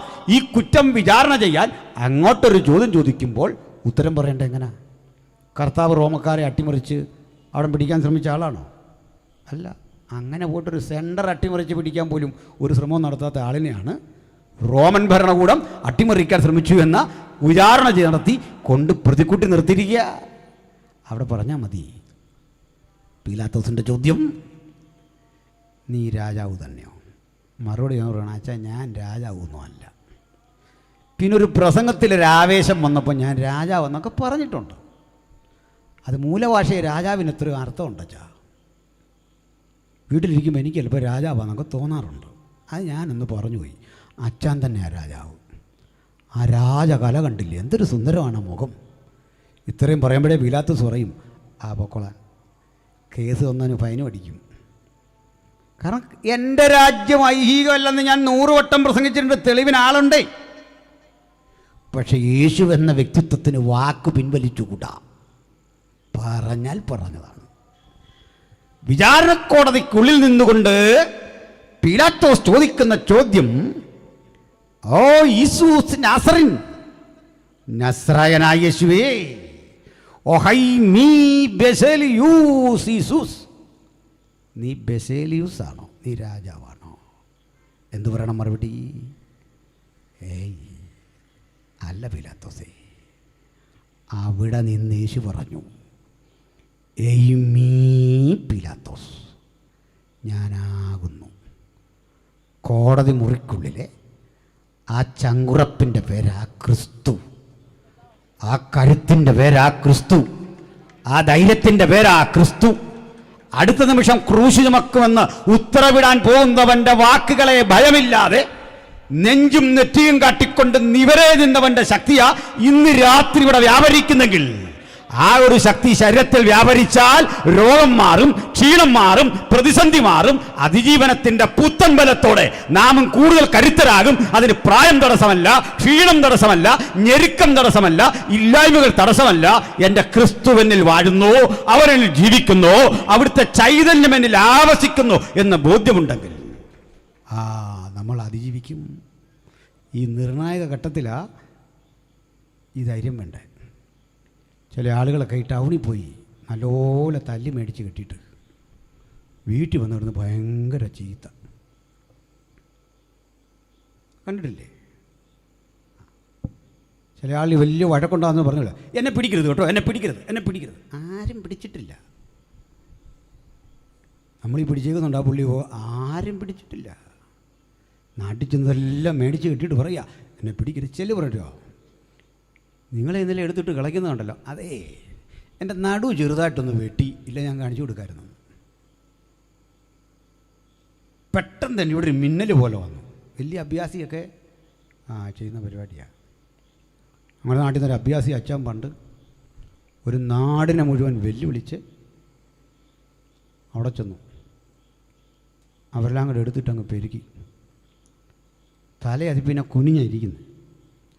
തല കുനിഞ്ഞായിരിക്കുന്നെങ്കിൽ ഇപ്പോഴും നമ്മളെയൊക്കെ കണ്ടാൽ പുള്ളി വഴക്കുണ്ടാകുമ്പോൾ എന്തെങ്കിലും ചൂടാകുമ്പോൾ പറയും, എടാ ആണുങ്ങളെപ്പോലെ മുഖത്ത് നോക്കി സംസാരിക്കാൻ. നമുക്ക് മുഖത്ത് നോക്കണേ, പുള്ളിയുടെ മുമ്പിൽ ചെന്ന് കിടക്കണം. അച്ഛാ ഇത് ഞാനാന്ന് പറയണമെങ്കിൽ ആണത്തമുള്ളവൻ മുഖാമുഖം നിന്ന് സംസാരിക്കടാന്ന് അടിച്ച് പിരിക്കതാരാണ്ട്. എന്തെല്ലാം വിഷയങ്ങൾ. ഈ ലോക്കൽ ഗാനമേള നടന്ന സമയത്ത് രാജേഷ് പാസ്റ്ററെ എടുക്കാൻ വയ്യാത്തൊരു പണി ഒരുത്തൻ ഗാനമേളയ്ക്ക് പാടുക. പ്രസാദ് പാസ്റ്ററെ മധുമൊഴി രാധെ നിന്നെ തേടി എന്ന് പറഞ്ഞ് ഒരു നിപ്പ് നിന്നിട്ട് പെടലി വെട്ടിപ്പോയി. പിന്നെ തൊണ്ട് കൊണ്ടുവന്ന് ചവിട്ടി തിരുമുകാരൻ ചൂടാക്കി. പറ്റാത്ത പണിക്ക് ഇറങ്ങിക്കഴിഞ്ഞാൽ എന്തെല്ലാം വിഷയമാണ്. അല്ല മനസ്സിലാകുന്നുണ്ടോ? ശ്രദ്ധിക്ക്. ചിലക്ക് ലോക്കലിൽ ഭയങ്കര ധൈര്യമാണ്, കാര്യത്തോടെടുക്കുമ്പം ഭയങ്കര ഭയം. യേശു ലോക്കൽ ഇതെല്ലാം വരുമ്പോഴൊക്കെ തല്ലങ്ങ് കൊണ്ടു. കിരീടമുണ്ടാക്കി തലയിൽ വെക്കാൻ വന്നു. 5 അപ്പം കൊടുത്തപ്പോൾ പറഞ്ഞു, നീ ആ രാജാവ്. പിടിച്ചവനെ രാജാവാക്കാൻ വന്നു പറഞ്ഞു, അതൊന്നും വേണ്ട കളാ. കോടതിക്കകത്ത് എന്നപ്പോൾ ചോദിച്ചു, രാജാവാണോ? ഞാനാ രാജാവ്. അതാണ്ട് ഇവിടെ തെളിയേണ്ട കാര്യമാണ് രാജാവ് ആരാണെന്ന്. കോടതി എന്താണെന്ന് അറിയണം, എങ്കിലേ പിടികിട്ടുള്ളൂ. മനസ്സിലായോ? ഞങ്ങളൊക്കെ സമയം ഈ കോടതി എന്ന് പറഞ്ഞാൽ വീട് പോലെ ഇപ്പം കയറി അതിനുള്ള പണിയൊക്കെ നമ്മൾ ചെയ്യുന്നുണ്ടല്ലോ. ഇങ്ങനെ ഞാൻ ഈ വരുന്ന വഴിക്ക് വൈഫിനെ കാണിച്ചു കൊടുത്തു. ഞാൻ സ്ഥിരം വരുന്നൊരു സ്ഥലം കാണിച്ചു കൊടുത്തു. അപ്പോൾ എന്തിനാന്ന് പറയണ്ടേ, അവിടെ ചെന്ന് നിന്ന് അറിയാം എൻ്റെ സുഖം എന്താന്ന്. അല്ല, നിങ്ങൾക്ക് മനസ്സിലാകും. അതിനകത്താ നമ്മുടെ പുരട്ചി തലൈവി തലകറങ്ങി വീണ സ്ഥലമാണ്. പരേതനായ ബാലകൃഷ്ണപിള്ള സാറിൻ്റെ നടുവൊടിഞ്ഞ സ്ഥലം അവിടെ വീണ്. അടുത്ത കാലത്ത് നമ്മുടെ നാട്ടുകാരൻ്റെ ഒരാൾ ആശുപത്രി കയറി, ഒരാഴ്ച കഴിഞ്ഞ് ഇറങ്ങി. ഇതേ സ്ഥലം നിന്ന് വീമ്പിളക്കുമ്പോൾ സംഭവം ഭയങ്കര. പക്ഷേ കാര്യത്തോടെടുക്കണം, അവിടെ നിൽക്കണം. പഞ്ചപുച്ച അടക്കി ഇങ്ങനൊരു നിപ്പാണ് അവിടെ, യാതൊരു രക്ഷയില്ല. അങ്ങനെയാ കാര്യം. അത് വിവരമുള്ള മജിസ്ട്രേറ്റ് ഇരുന്നാലേ, പണി പഠിച്ച ജഡ്ജി ഇരുന്ന അങ്ങനെ. അല്ല, ഹൈക്കോടതി നീടയ്ക്ക് ഒരുത്തനെ പോക്കി. ആ ടൈപ്പല്ല. മനസ്സിലായില്ലേ? ആ ടൈപ്പും ഉണ്ട്. പോട്ടെ. അപ്പോഴേ പീലാത്തോസിൻ്റെ കോടതിയിൽ അടിമതറാതെ നിന്ന ക്രിസ്തു ക്രൂശേറ്റെടുത്ത് മരിച്ചു. കാരണം ദൈവത്തിൻ്റെ ക്രിസ്തു മരിച്ചടക്കപ്പെട്ട് 3-ാം നാൾ ഉയർത്തെഴുന്നേൽക്കണം. ആ പ്രവൃത്തിക്ക് വന്നവൻ അങ്ങനെ മരിച്ച് അടക്കപ്പെട്ട് ഉയർത്തെഴുന്നേറ്റ് തിരുവഴുത്തിൻ്റെ ഭാഷയിൽ പറഞ്ഞാൽ 500-ലധികം പേർക്ക് പ്രത്യക്ഷനായി. തെളിയിച്ചു കൊടുത്തു. താൻ തന്നെ ക്രിസ്തു ബോധ്യപ്പെടുത്തി കൊടുത്തു. അങ്ങനെ ക്രൈസ്തവ സഭ ഇത്രയും വളർന്നത്. മനസ്സിലായോ? നമുക്കിത് മനസ്സിലാകാത്ത ഇതൊക്കെ പറഞ്ഞ് നമ്മളെ സ്നാനപ്പെടുത്തുന്നെങ്കിലും ആ സ്നാനവാചകം വല്ലാതെ അങ്ങ് നീണ്ടുപോയി. സംഗതിയൊക്കെ കൊള്ളാം. സായിപ്പ് വളരെ ചുരുക്കമായിട്ടേ ചോദിക്കുള്ളൂ, why do you want to be baptise? നീ എന്തിനാണ് സ്നാനപ്പെടുന്നത്? അപ്പം നമ്മൾ പറയണം, ഞാൻ കർത്താവിനെ സ്വീകരിച്ചു, എൻ്റെ പാപത്തിനായിട്ടൊക്കെ മരിച്ചു. ഇത് നമുക്കൊരു 3-4 ക്ലാസ്സും മുതിർന്നവരുടെ കുറേ ക്ലാസ്സും. മുഖം തൂക്കരുത്. പിന്നെ ഇയാൾ വന്ന് തൂക്കും നമ്മുടെ മുഖം. തല തോർത്തരുത്. ഇതൊക്കെ എവിടുന്ന് പഠിച്ചാന്നൊരു പിടിയില്ല. തല തോർത്തരുത്. ക്ലാസ്സും ഒക്കെ എടുത്ത് ഞാനിത് പറഞ്ഞപ്പോഴാണ് ഓർക്കുന്നത്, ഞാൻ ഇങ്ങനെയാണ് സ്നാനപ്പെടുത്തുന്നത്. അപ്പോൾ എന്നോടൊരാൾ ചോദിച്ചു, എന്തിനാ അങ്ങനെ മുക്കുന്നത്? ഞാൻ പറഞ്ഞു, അങ്ങനെ മുക്കുന്നത് അല്ലെ അവർ നമ്മളെയും കൂടെ കൊണ്ട് മുങ്ങും. ഞാൻ ഇങ്ങനെ ഇതിനെ പിടിച്ച് മുക്കാൻ പോയി കഴിഞ്ഞാൽ അവനും ഞാനും കൂടെ മുങ്ങേണ്ട ഗതിയോട് വരും. നമ്മുടെ ആരോഗ്യം നോക്കണമല്ലോ, ഇനി എന്നാ കൃപയാന്ന് പറഞ്ഞാലും. ഇപ്പം എന്നോടൊരാൾ പറഞ്ഞു, അങ്ങനെയല്ല, മരിച്ചു അടക്കപ്പെട്ടു ഉയർത്തെഴുന്നേറ്റു എന്നതിനോട് അക്ഷരികമായി നമ്മൾ ഏകീഭവിക്കണമെന്നുണ്ടെങ്കിൽ ശവം അടക്കുന്നതല്ല എങ്ങനെ മലർത്തി. അപ്പോൾ ഈ വെള്ളം ശവക്കുഴി, സ്നാപകൻ ശവം അടക്കുന്ന ആൾ, മുങ്ങുന്നവൻ ശവം. പറഞ്ഞെല്ലാം കറക്റ്റാണ്. അതുകൊണ്ട് ഇങ്ങനെ അടക്കിയാലേ അടക്കപ്പെട്ടു ഉയർത്തെഴുന്നേറ്റു ഇതാകുള്ളെന്ന് പറഞ്ഞു. അപ്പം ഞാൻ ചോദിച്ചു, അതൊക്കെ ശരിയാണെങ്കിലും ഇതേത് നാട്ടിലാണ് ഈ ശവക്കുഴിക്കകത്ത് ഇറങ്ങി നിന്ന് കുഴിച്ചിടുന്നത്? ശവക്കുഴിക്കകത്തേ ഇറങ്ങി നിന്നുള്ള ശവടക്കം അതെവിടാ? നിങ്ങളൊന്നും നന്നാകുകയല്ല ബ്രദറെ എന്ന് പറഞ്ഞു. പോട്ടെ. സ്നാനത്തിൻ്റെ അന്ന് ഈ വെള്ളത്തിൽ നിൽക്കുന്നവനോട് നമ്മളിങ്ങനെ ചോദിക്കുക, വെള്ളത്തിൻ്റെ തണുപ്പ്, നമ്മുടെ വൈബ്രേഷൻ, ഇതെല്ലാം കൂടെ കൂടി ഇവൻ ഇത് കേൾക്കുന്നില്ല. മാനവജാതിയുടെ പാപത്തിൻ്റെ പരിഹാരത്തിനായി ചോദിച്ചൊരിക്കൽ ഇത് നീണ്ടു പോയപ്പോൾ ഒരുത്തൻ ചോദിച്ചു, പിന്നെ ഒന്നേം തുടങ്ങേണ്ടി വന്നു. മനസ്സിലായില്ലേ? അതുകൊണ്ട് ഉൾക്കൊണ്ട് വേണം കാര്യങ്ങൾ ചെയ്യാൻ. മനസ്സിലായോ ദൈവമക്കൾക്ക്? പോട്ടെ. ഇപ്പോഴൊക്കെ നമ്മുടെ സ്നാനം ഓർത്ത് നമുക്ക് തന്നെ ചിരി വരുന്നു. പിന്നെ ഏതായാലും ദൈവത്തിൻ്റെ കൃപ കൊണ്ട് ഇവിടെ വരെ വന്നല്ലോ. പോട്ടെ, സ്തോത്രം.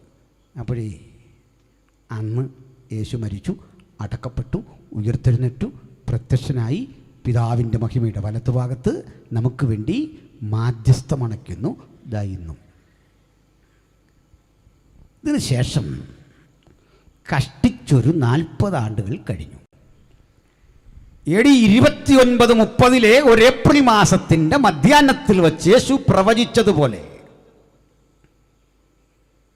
ഒരു 40 ആണ്ടുകൾ കഴിഞ്ഞപ്പോൾ ഒരു സംഭവമുണ്ടായി.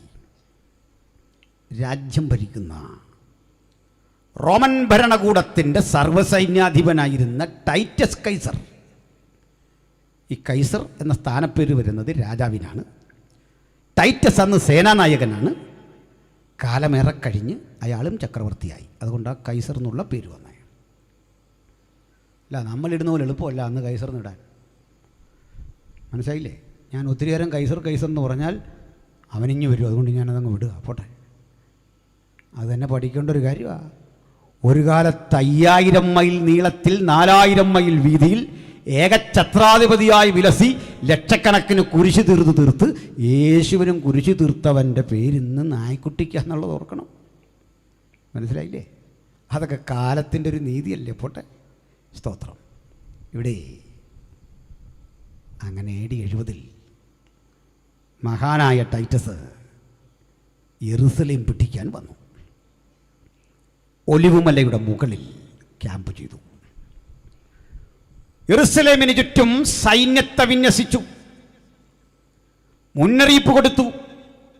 ആലയത്തിൻ്റെ അകത്തുള്ള സകലരും വെള്ളക്കൊടിയുയർത്തി കീഴടങ്ങി പുറത്തിറങ്ങണം, ഇല്ലെങ്കിൽ ഞങ്ങൾക്ക് ആയുധം പ്രയോഗിക്കേണ്ടി വരും.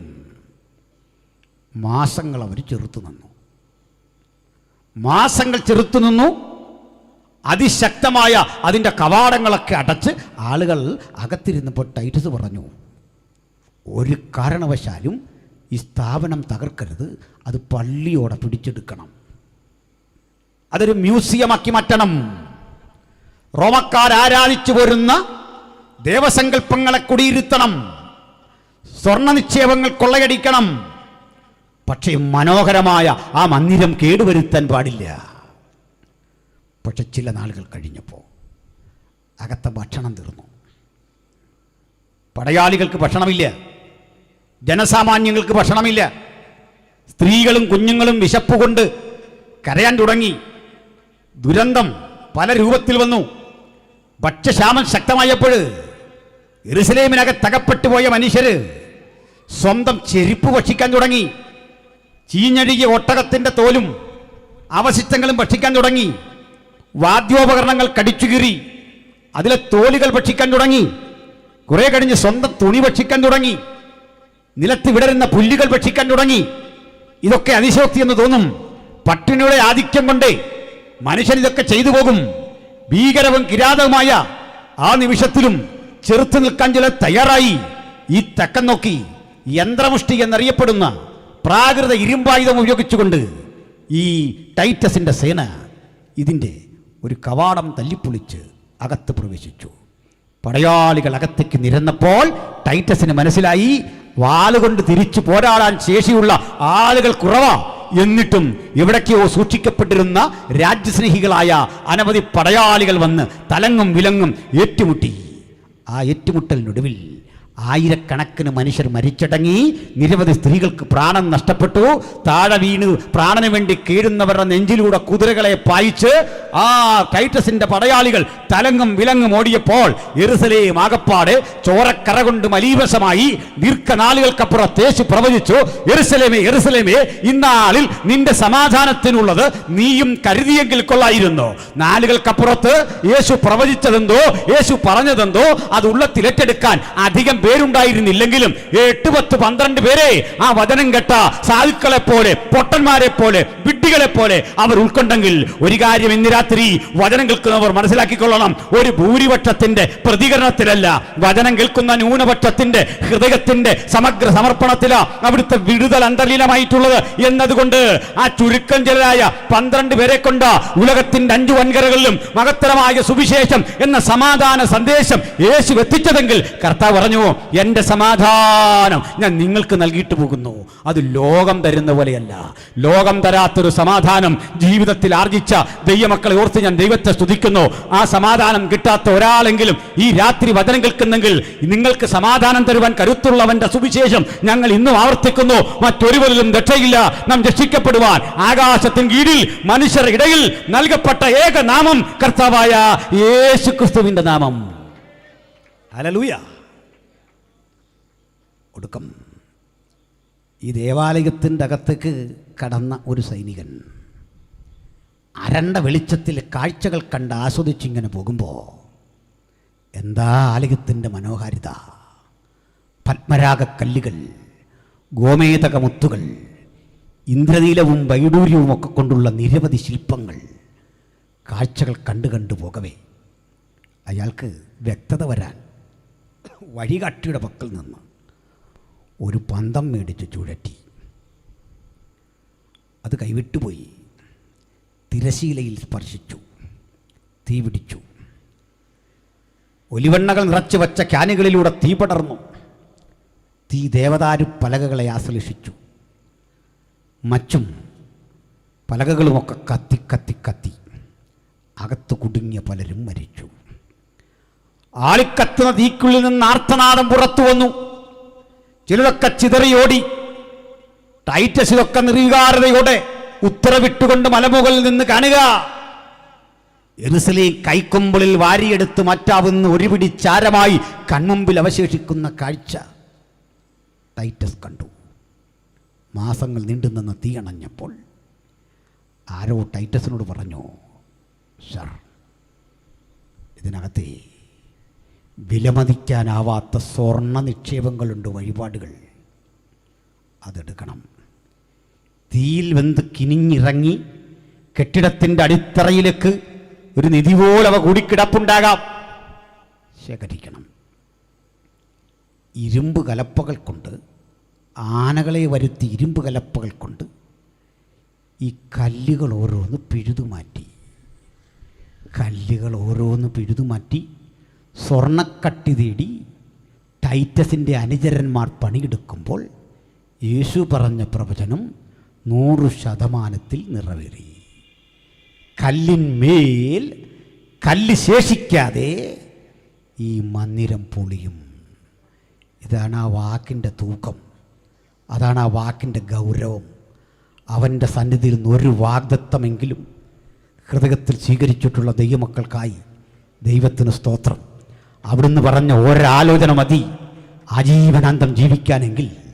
ജീവിതത്തിൻ്റെ അന്ത്യനിമിഷങ്ങളിലെ നിരാശകളോ കഷ്ടപ്പാടുകളോ എനിക്കൊന്നും നേടാൻ കഴിഞ്ഞില്ലെന്നുള്ള ദുഃഖങ്ങളോ എല്ലാം അവയ്ക്ക് അറുതി വരുത്തിയിട്ട് ഈ രാത്രി നമ്മുടെ വിടുതലിൻ്റെ രാത്രിയാ, നമ്മൾ ഇടപെടുന്ന ദൈവത്തിൻ്റെ പ്രവൃത്തിയുടെ രാത്രിയാ, അവിടുത്തെ വാഗ്ദത്തം നിറവേറുന്ന രാത്രിയാ.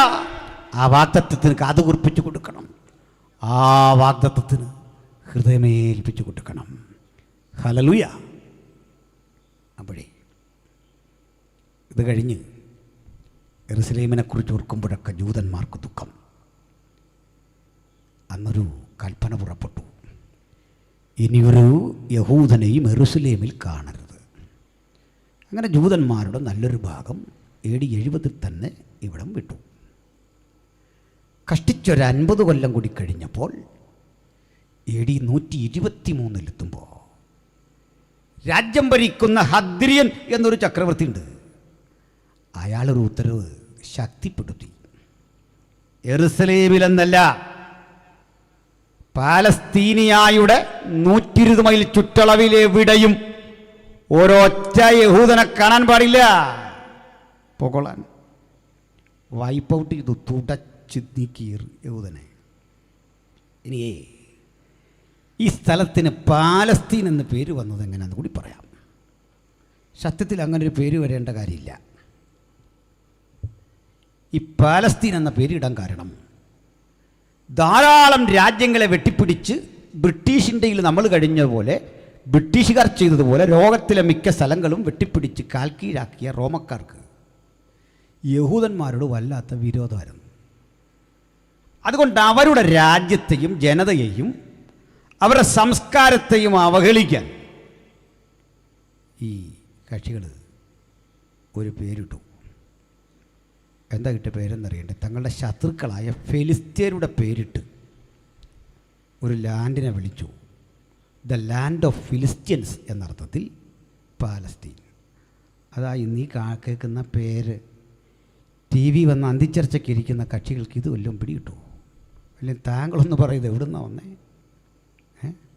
അല്ലെ നിങ്ങൾ പറയാം പാലസ്തീൻ എന്നുള്ള പേരെങ്ങനെ ഉണ്ടായി? റോമക്കാരിട്ട പേരാ. അതുകൊണ്ട് പുതിയ നിയമത്തിലേത് കാണൂ, പഴയ നിയമത്തിൽ പാലസ്തീൻ ഇല്ല. മനസ്സിലായില്ലേ? അങ്ങനെ ഇസ്രയേൽ എന്ന് വിളിക്കുന്നുണ്ട്. രാജ്യത്തിൻ്റെ പേരെന്തായി? പാലസ്തീൻ. ഇനി AD 70 ആരംഭിച്ച് 123 ലോകത്തിൻ്റെ പലയിടങ്ങളിലേക്ക് ജൂതന്മാർ ചിതറി. യഹൂദനില്ലാത്ത ഒരു രാഷ്ട്രമായി ഇസ്രയേൽ മാറി. ചിതറിയ ജൂതനൊരു പ്രത്യേകത ഉണ്ട്.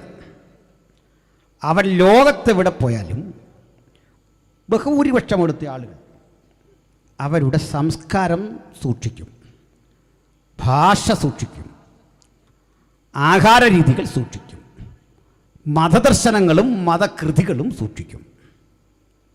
നമ്മളിവിടെ അങ്ങനെ പെട്ടെന്ന് ഇടപഴകുകയല്ല. ഇടപഴകി നൂർത്ത് കേസും പഴക്കമൊന്നുമില്ല. എല്ലാവരും കൊല്ലാനൊന്നും പോയാൽ പോയി, അത്രേ ഉള്ളൂ. എല്ലാ പുറകെ ഇരുന്ന് തല വെട്ടുക, ഈ പണിയൊന്നുമില്ല. അവൻ പോയി, അത്രേ ഉള്ളൂ. ഇന്നും ഒരു ജൂത പെൺകുട്ടിയെ മുണ്ടക്കയത്തുനിന്ന് ഒരാൾ കല്യാണം കഴിച്ചു എന്നോർത്ത് അവിടെ ഒന്നും ആരും ഇളകി വരികയല്ല. അവൾ പോയാൽ പോയി, അത്രേ ഉള്ളൂ. മനസ്സിലായോ? അവരൊരാൾ നിരീശ്വരനായിപ്പോയി, അവൻ്റെ കാര്യം പോട്ടെ, അല്ല, അവിടെ വിഷയമൊന്നുമില്ല. വ്യക്തി സ്വാതന്ത്ര്യം ഭയങ്കരമാണ്. അത് ഞാൻ ക്രമേണ പറയാം. ഇങ്ങനെ ചിതറിപ്പോയ ജൂതൻ്റെ ചരിത്രത്തിന് ഏതാണ്ട് 1900 വർഷങ്ങളുടെ പഴക്കമുണ്ട്. ചിതറി നാടിൻ്റെ പലയിടങ്ങളിലേക്ക് പോയ ജൂതൻ പോയ സ്ഥലങ്ങളിലെല്ലാം വലിയ സമ്പന്നനായി മാറി. അനേക നാളുകൾക്കൊണ്ടാണ്. ഇന്ന് ലോകത്തിൽ ഏറ്റവും സമ്പന്നമായ കമ്പനികളൊക്കെ അവൻ്റെയാണ്.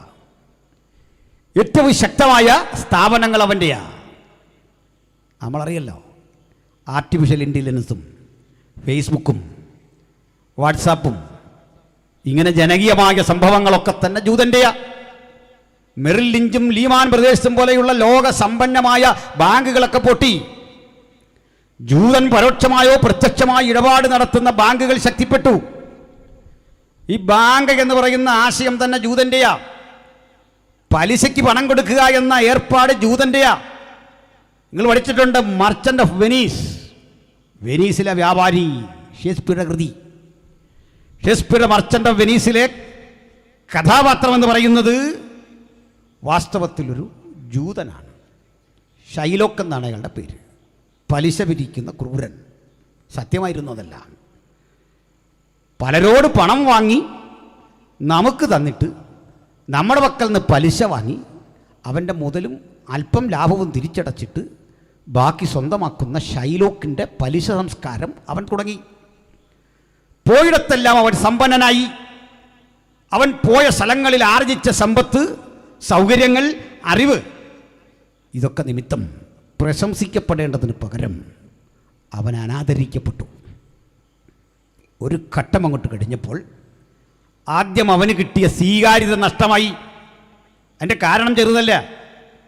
ഞങ്ങളുടെ നാട്ടിൽ വന്നിട്ടേ, ഞങ്ങളോട് പണം പിരിച്ചിട്ട്, ഞങ്ങളിൽ ഒരാൾക്ക് പലിശയ്ക്ക് കൊടുത്തിട്ട് ആ പണം കൊണ്ട് നീ സമ്പന്നനാവുകയാ, നീ ഗുണ്ടാപ്പിരിവ് നടത്തുക.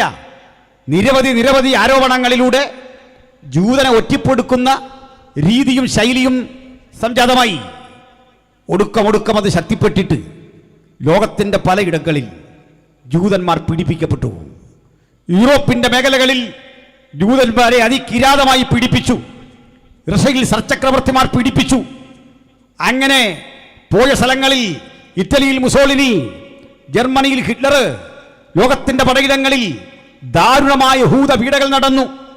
ആ പീഡകളുടെ ചരിത്രം പലതും ഒരു പൊതുജനസമക്ഷം വിവരിച്ചുകൂടാ. അതിന് ചില ചരിത്രപരമായ കാരണങ്ങളുണ്ട്. എന്താണ് ആ കാരണം? അതിൽ ചില കാരണങ്ങൾ ഞാനൊന്ന് സൂചിപ്പിക്കാം. ജൂതന്മാരുടെ ചെയ്തികളും പ്രവൃത്തികളും സത്യദൈവത്തെ വിട്ട്, വചനത്തിൻ്റെ പരിധി വിട്ട് തെറ്റായ നിലയിലേക്ക് പോകുമ്പോൾ, ഇടയ്ക്കിടയ്ക്ക് ബാൽദേവനെ സേവിക്കുമ്പോൾ, സത്യദൈവ നമസ്കാരം വിട്ട് അനീതിയുടെ വഴിയിലൂടെ പോകുമ്പോൾ പ്രവാചകൻ പറഞ്ഞു, നീ ഈ പുസ്തകത്തിലെ വചനം വിട്ട് ഇടത്തോട്ടോ വലത്തോട്ടോ മാറരുത്. ഇടത്തോട്ടോ വലത്തോട്ടോ മാറിയാൽ നിന്റെ ദൈവമായ യഹോവ ഭൂതലത്തിലൊക്കെ നിന്നെ ചിന്നിച്ചിതറിക്കും. വീണ്ടും പറഞ്ഞു, നീ പുസ്തകത്തിലെ പ്രമാണം വിട്ട് ഇടത്തോട്ടോ വലത്തോട്ടോ മാറിയാൽ നേരം വെളുക്കുമ്പോൾ സന്ധ്യയായെങ്കിൽ കൊള്ളായിരുന്നുവെന്ന് ആശ്വാസത്തിനായി നീ കേണുകൊണ്ടിരിക്കും. സന്ധ്യയാകുമ്പോൾ നേരം വെളുത്തെങ്കിൽ കൊള്ളായിരുന്നു എന്ന് നീ അസ്വസ്ഥതയോടെ പറഞ്ഞുകൊണ്ടിരിക്കും. ചെല്ലുന്നിടത്തൊക്കെ ഭീതി നിന്നെ കാത്തിരിക്കും.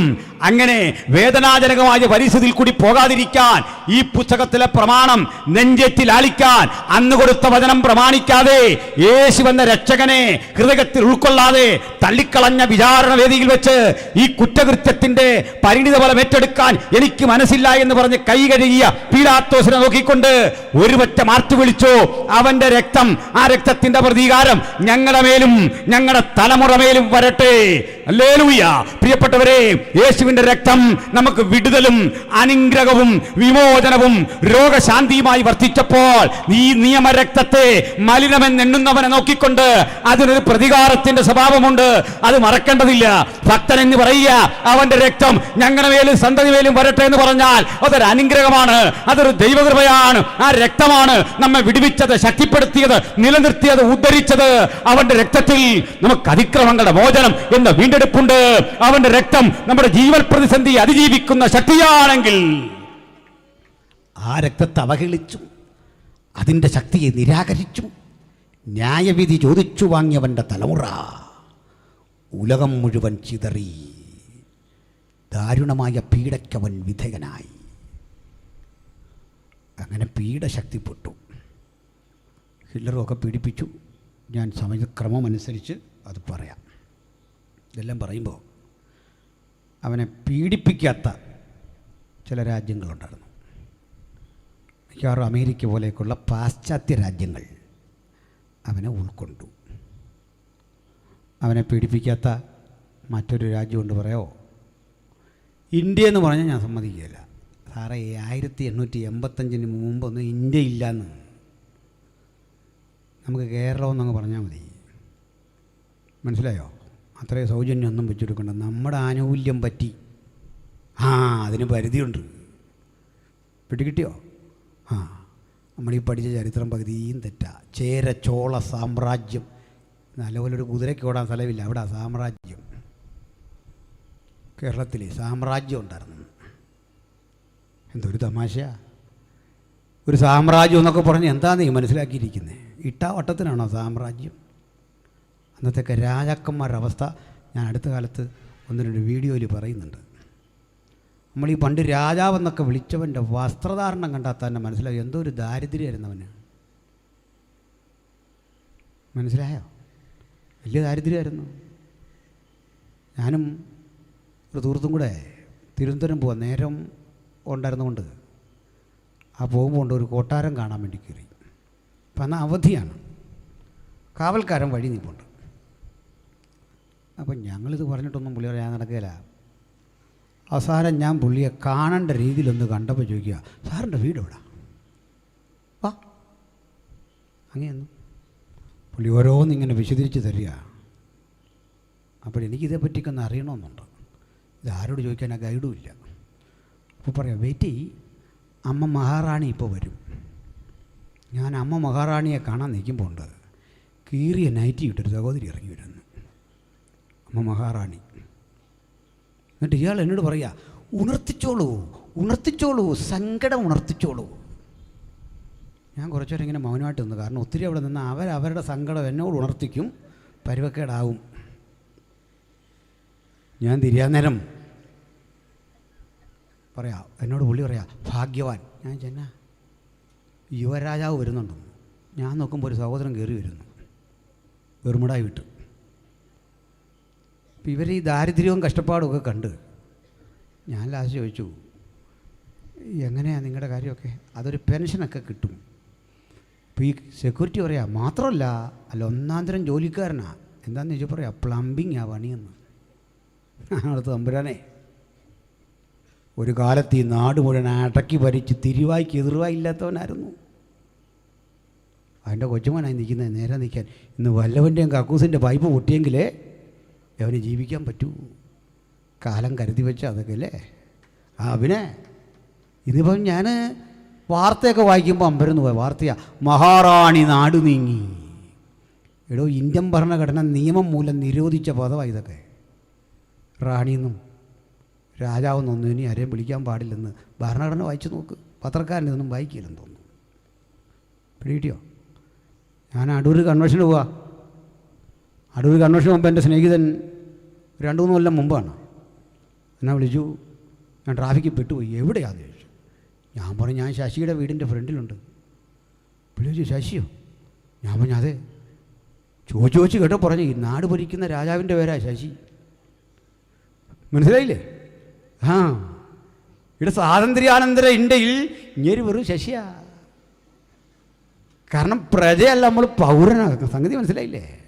ഭരണഘടന നിയമം മൂലം നിരോധിച്ചു ഇത്തരം ടൈറ്റിൽ. രാജാവ്, രാജ്ഞി, ഇതിലിങ്ങനെ പറഞ്ഞു കിടക്കാന്നുള്ളൂ. രാജാവാണെന്നൊക്കെ. ഇത്തരം ചെറിയ ചെറിയ നാടുകൾ ഭരിച്ച നാടുവാഴികളുണ്ടായിരുന്നു പണ്ട്. അവരുടെ ഗതികേട് കാരണം ഞാനൊന്ന് പറഞ്ഞ് മനസ്സിലാക്കാം. തിരുവിതാംകൂർ, കൊച്ചി, അങ്ങ് മലബാർ. ഈ കൊച്ചിക്ക് പറയുന്ന പേരാണ് പെരുമ്പടപ്പ് സ്വരൂപം. ഈ പെരുമ്പടപ്പ് സ്വരൂപം ഭരിച്ച രാജാവിൻ്റെ കൊട്ടാര ഓലയായിരുന്നു. ഈ ഓലമേഞ്ഞ കൊട്ടാരത്തിന് ഓടിടണമെന്നുണ്ടെങ്കിൽ കൊച്ചി രാജാവിൻ്റെ അനുമതി മേടിക്കണം. കാശില്ലാഞ്ഞിട്ടല്ല, പുള്ളി പറയാ, ആ ഓടിട്ടോ. എൻ്റെ അർത്ഥം ഇയാളോളം വലിയ ആളാകരുതെന്ന്. അതിനാ ഇത്തരം കക്ഷികൾ ഭരിച്ച സ്ഥലമാണ് കേരളം. മനസ്സിലായില്ലേ? ഈ കൊച്ചു കൊച്ചു കൊച്ചു നാട്ടുരാജ്യങ്ങൾ. ഞാനത് കാണുമ്പോൾ ഓർക്കാറുണ്ട്, നമ്മുടെ ഒരു സെൻറ്ററിൻ്റെ പോലും കപ്പാസിറ്റി ഇല്ല.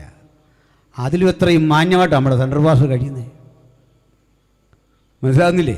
അതിലും എത്രയോ അധികാരം അദ്ദേഹത്തിനുള്ളത്. ശരിയല്ലേ ഞാൻ പറഞ്ഞേ? തല കുലിക്കാൻ പാടാ, എനിക്ക് മനസ്സിലായി.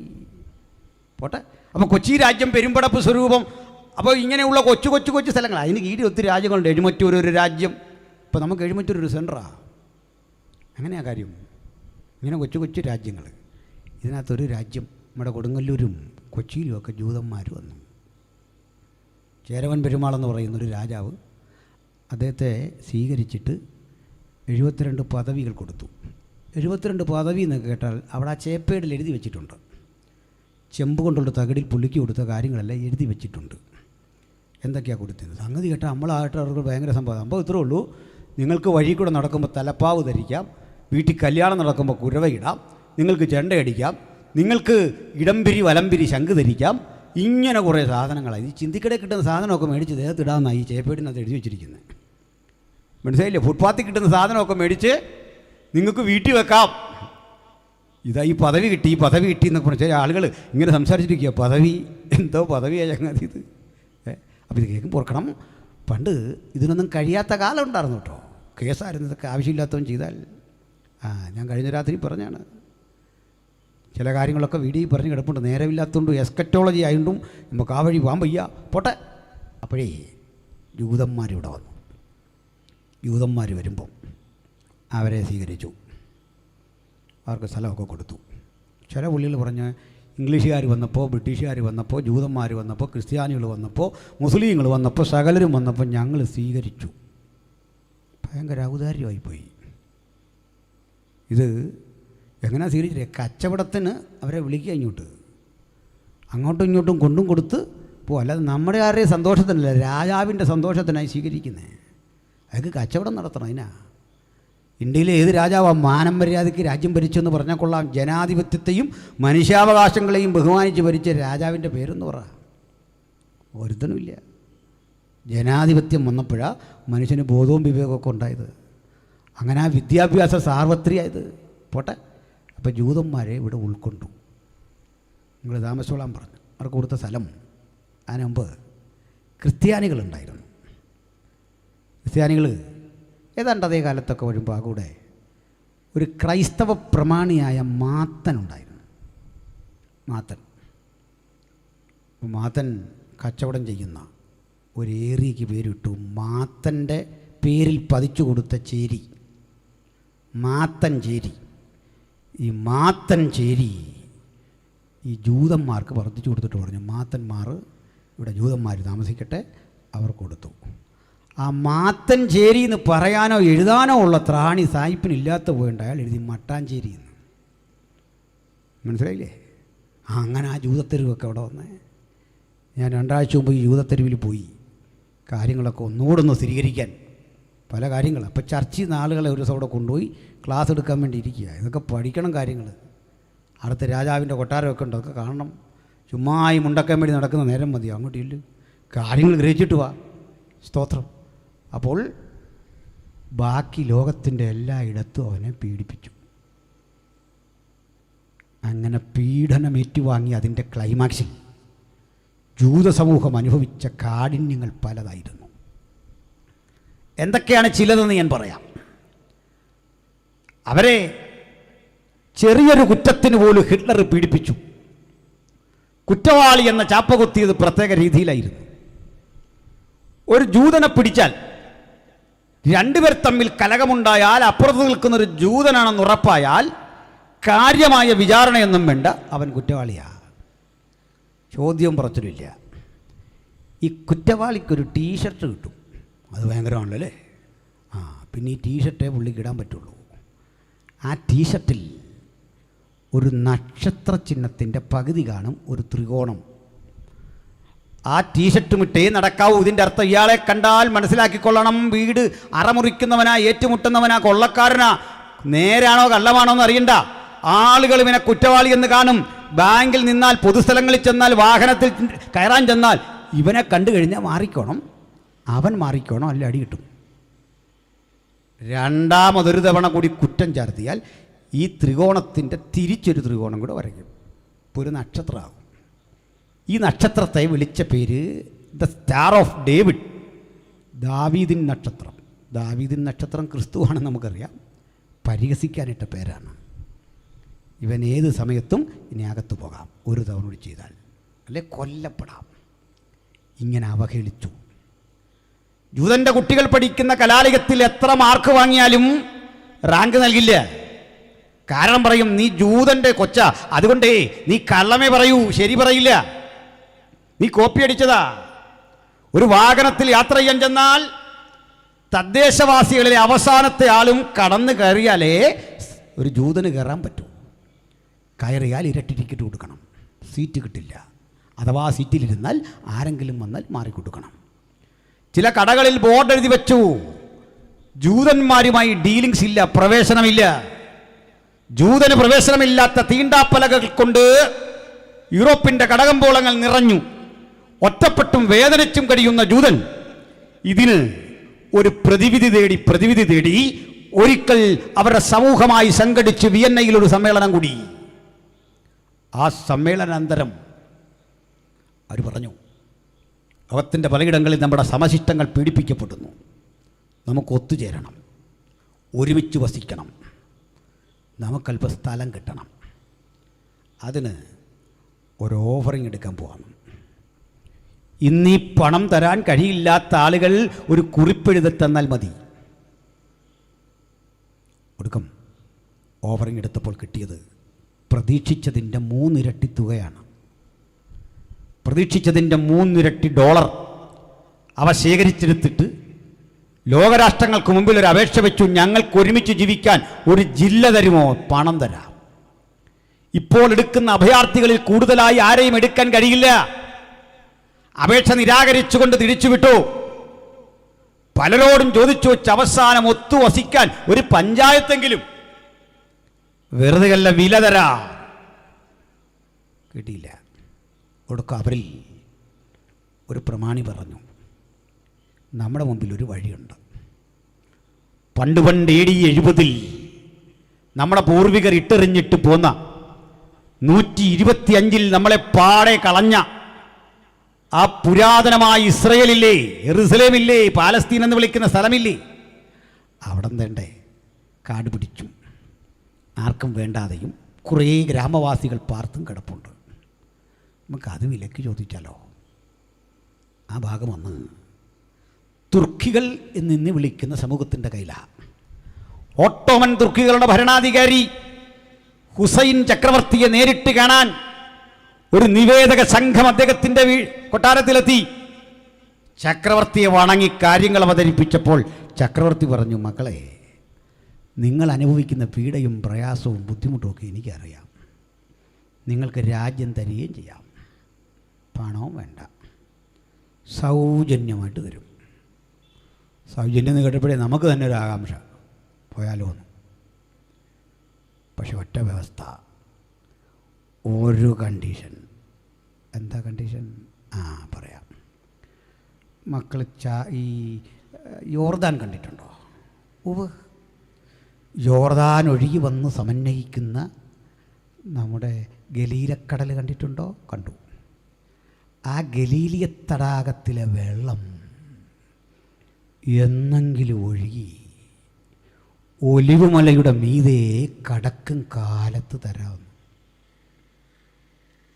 എന്താ മനസ്സിലായി? ഇതിനാ ഞാൻ ആ ഒലിവുമലയൊക്കെ അവിടെ ഇങ്ങനെ വരച്ച് കാണിച്ചേ. മനസ്സിലായോ? ഒലിവുമല എന്ന് ഞാൻ പറയുമ്പോൾ കുഞ്ഞുട്ടിച്ചാൻ ഉറക്കമായിരുന്നു. ഞാൻ ഇതിനു വേണ്ടി അവിടെ കഷ്ടപ്പെട്ട് ഒലിവുമല എന്ന് 150 തവണ പറഞ്ഞു. ഉണർന്ന് വന്നപ്പോഴേക്ക് സമയം പോയി. ഈ വെള്ളം ഇതിൻ്റെ മുകളിൽ കയറുമോ എന്നുള്ള തർക്കം.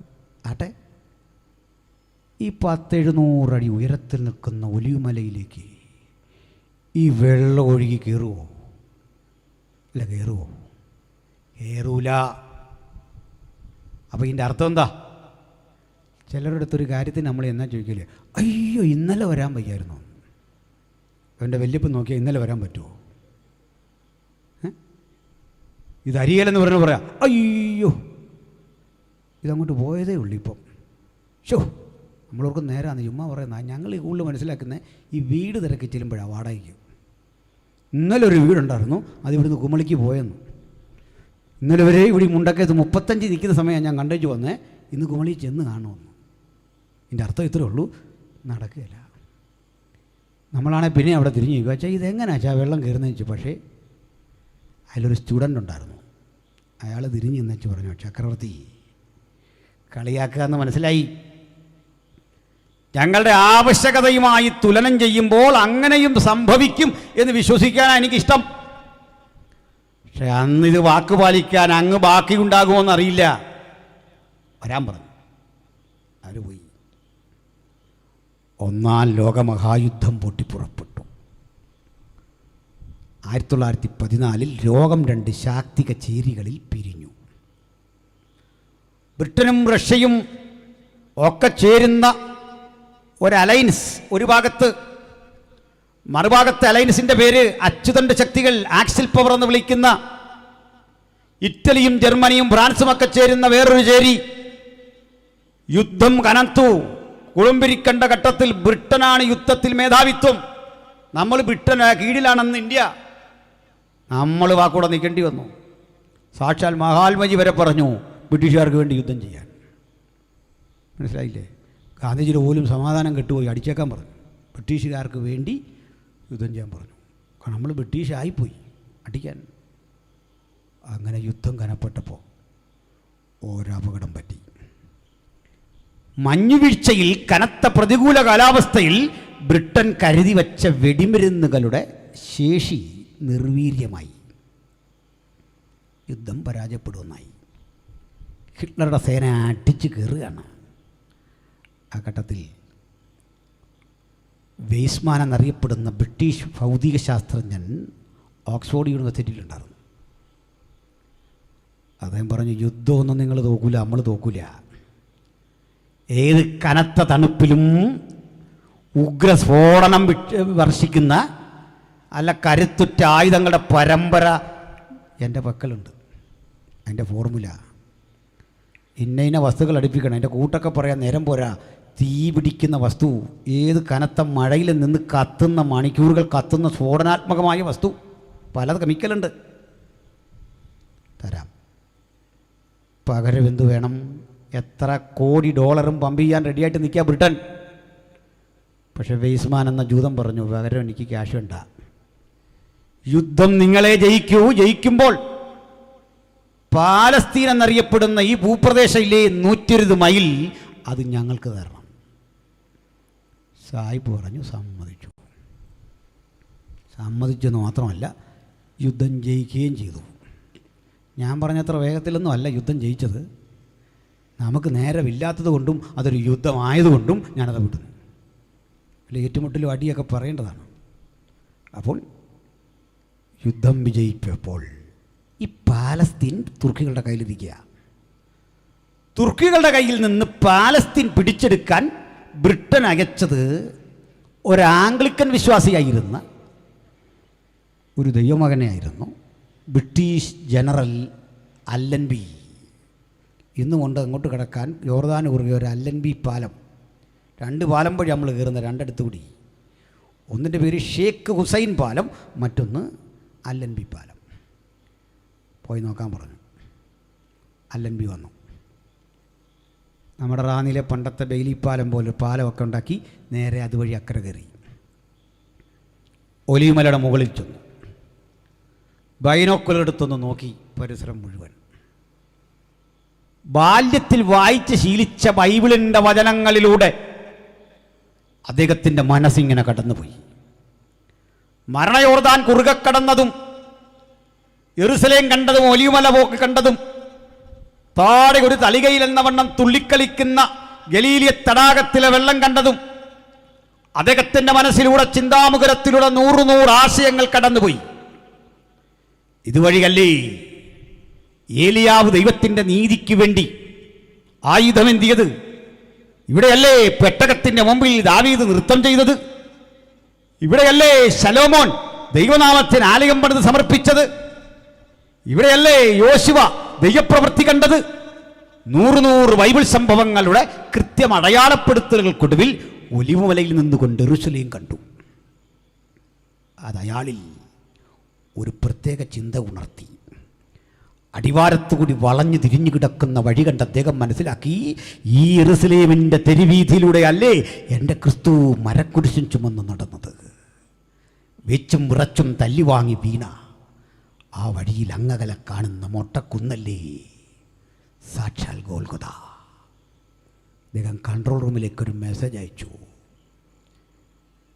Sir, as A Christian, for me it is too difficult to fight against them in the Holy Land.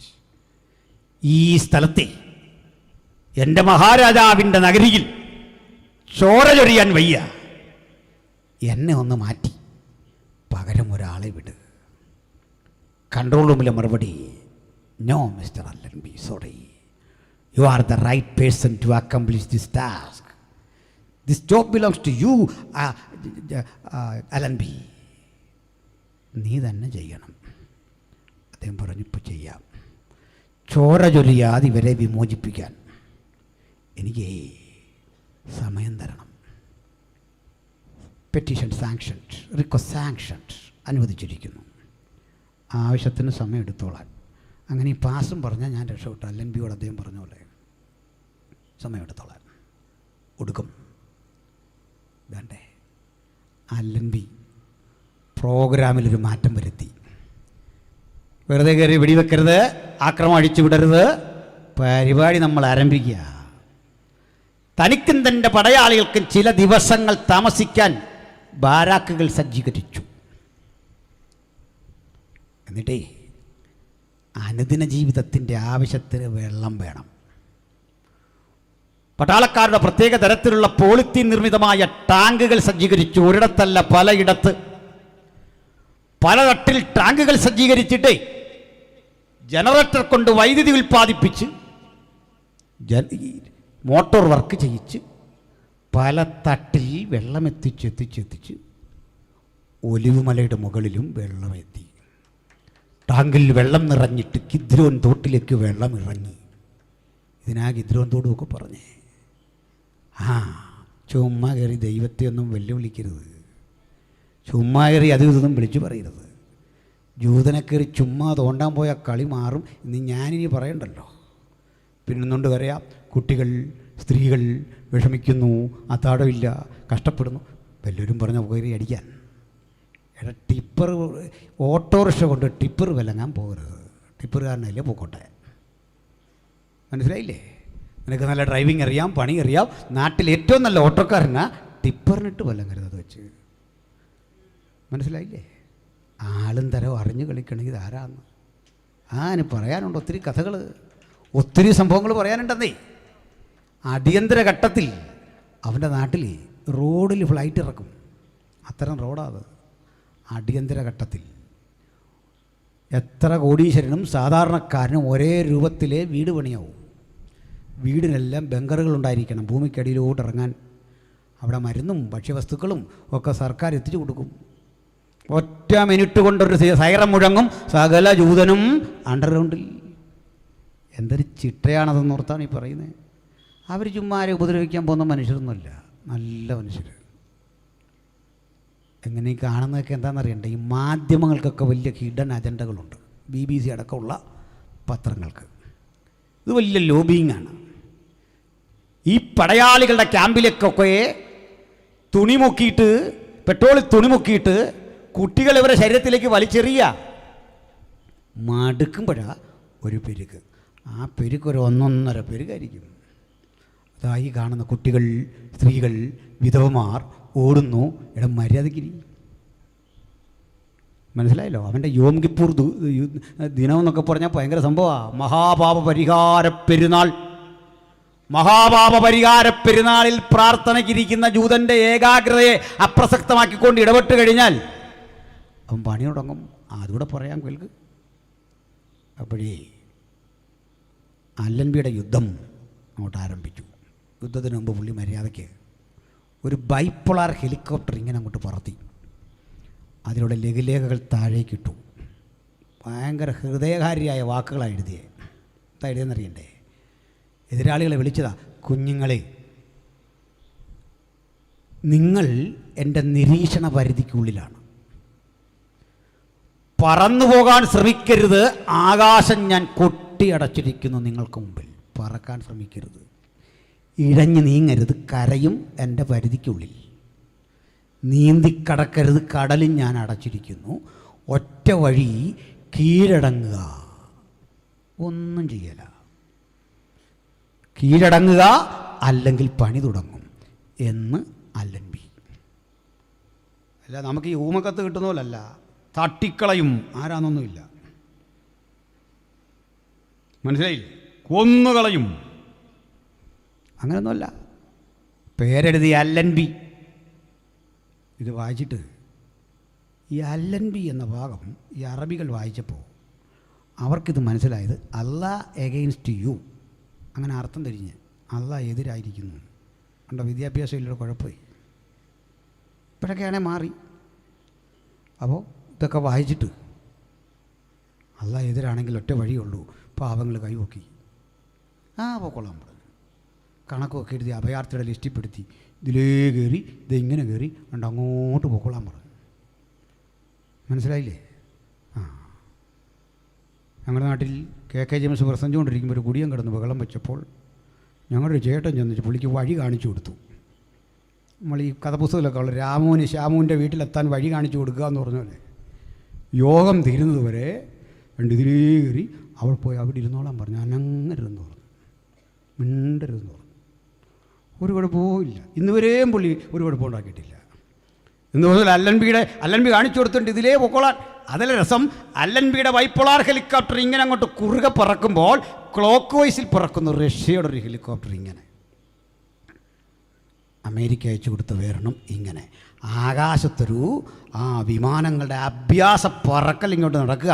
ആദ്യമായി യെരുശലേമിൻ്റെ മുകളിൽ കൂടി ഇങ്ങനെ ഇരമ്പിപ്പായുന്ന ഇത്തരം ഫ്ലൈറ്റുകളുടെ ഫൈറ്റർ വിമാനങ്ങളുടെ ഈ പോരാട്ടം കണ്ടിട്ടേ അമ്പരം അറബികൾ ഇവിടെ നിൽക്കുമ്പോൾ പ്രവാചകൻ വിളിച്ചു പറയുക, അന്നാളിൽ പക്ഷി ചുറ്റിപ്പറന്ന് കാക്കും പോലെ ഞാൻ യെരുശലേമിനെ കാത്തുകൊള്ളും. യെരുശലേമിനെ തൊടുന്നവൾക്ക് അവൾ ഭാരമുള്ളൊരു കല്ലായി മാറും. ഈ പുസ്തകം പറഞ്ഞ പ്രവചനത്തിന്റെ ശക്തി കണ്ടില്ലേ? പക്ഷി ചുറ്റിപ്പറന്ന് കാക്കും പോലെ ഞാൻ യെരുശലേമിനെ കാത്തുകൊള്ളും. അതാ സുഹൃത്തേ, ഞങ്ങൾ ഇന്നും ഈ പുസ്തകം പ്രസംഗിക്കാനുള്ള കാരണം നൂറ്റാണ്ടുകൾക്കപ്പുറത്ത് പ്രവാചകന്മാർ പറഞ്ഞ തിരുമൊഴികളുടെ സാക്ഷാത്കാരം ആ നാടിലും നഗരത്തിലും അത്ഭുതം വിതച്ചുകൊണ്ട് അക്ഷരാർത്ഥത്തിൽ നിറവേറിയെങ്കിൽ ഈ പുസ്തകം പറഞ്ഞവ നടക്കുമെന്ന് ഞങ്ങൾക്ക് 100% ഉറപ്പ്. നമ്മുടെ ഒരു മാധ്യമപ്രവർത്തകർ, കുറേ മാധ്യമപ്രവർത്തകർ നമ്മുടെ സമൂഹത്തിലുണ്ടല്ലോ. ഒരു പോലെ നമ്മുടെ സുഹൃത്തുക്കളാണ്. നല്ല ഇവരുമായിട്ടൊക്കെ നല്ല സംഭാഷണമൊക്കെ നമുക്കുണ്ട്.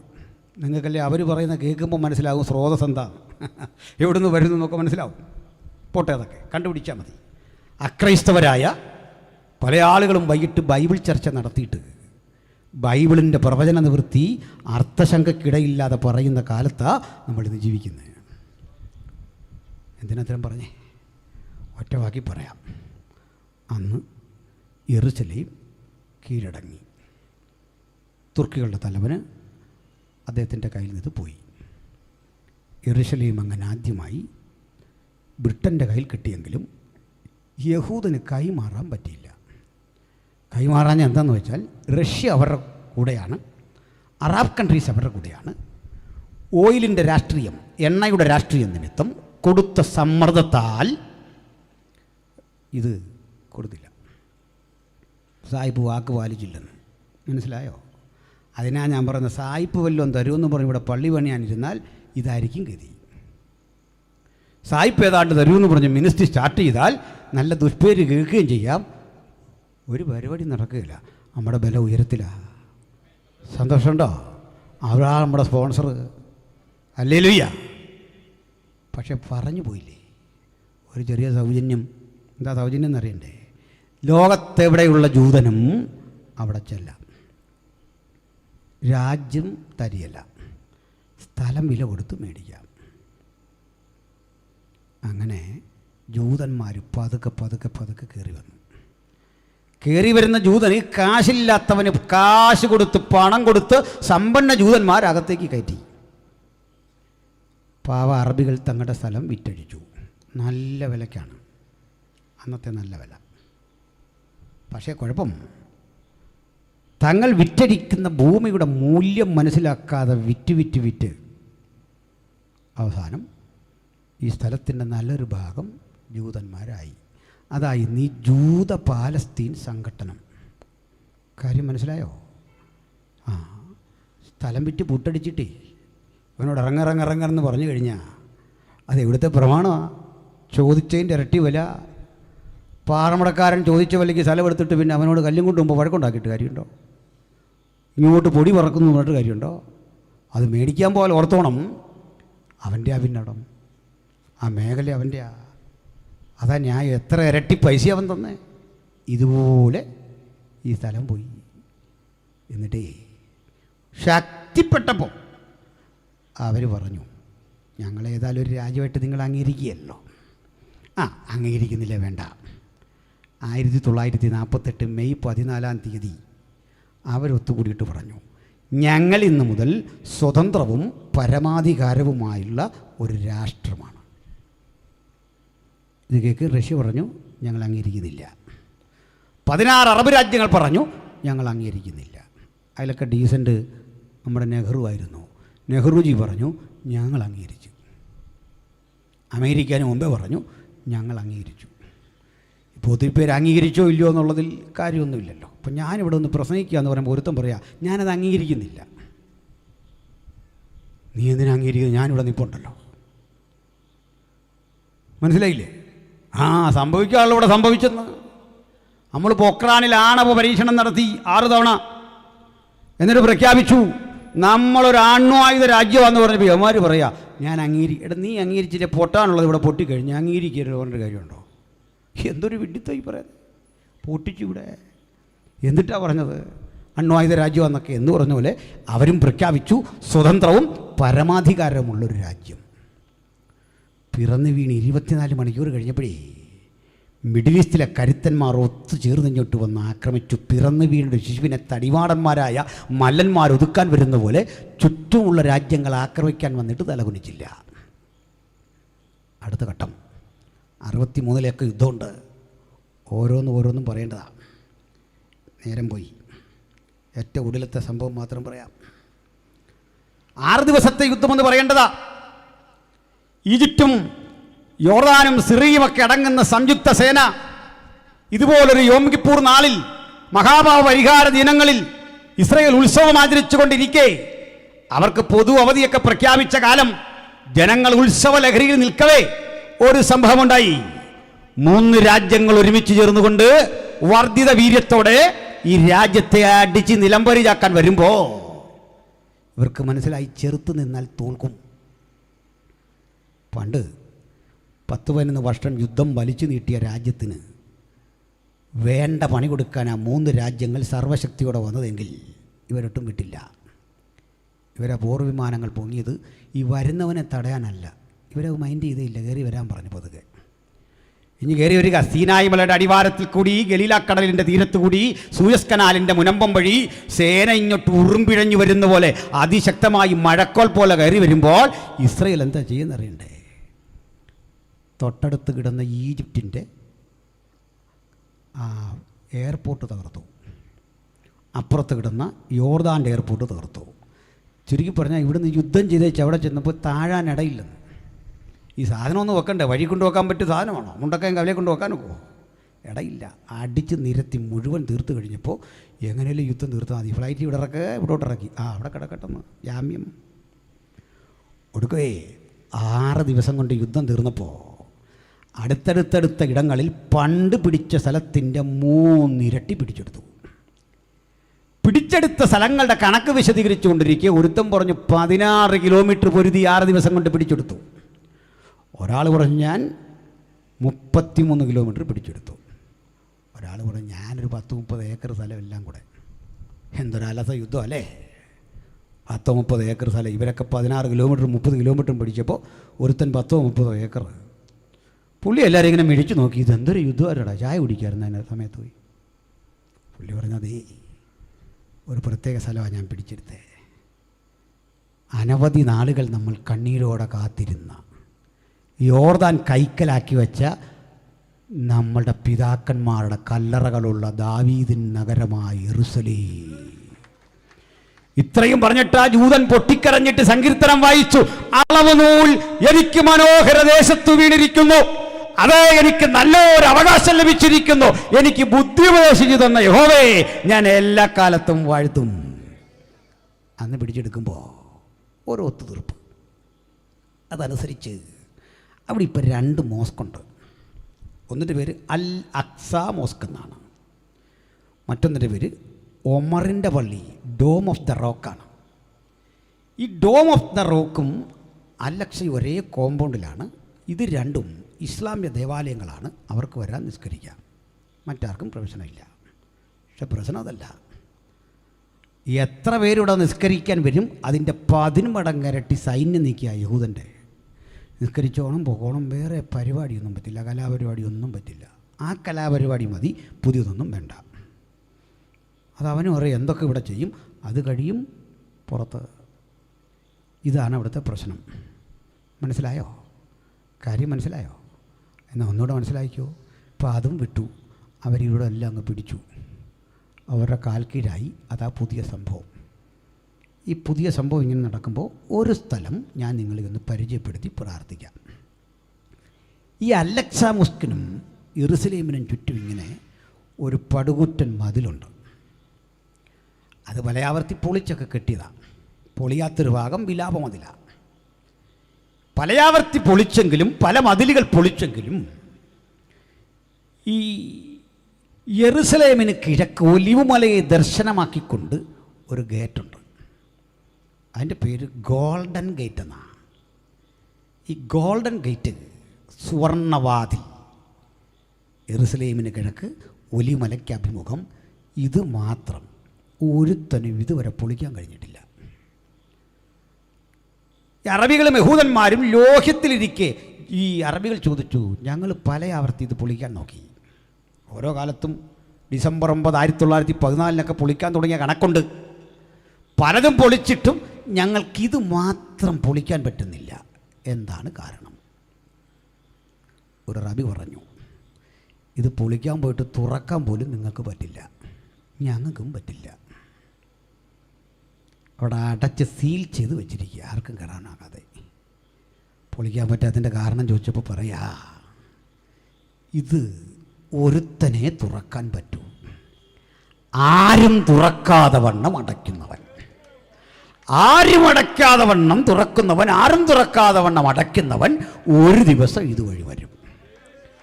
അവൻ്റെ മുമ്പിലെ ഈ വാതിൽ തുറക്കൂ.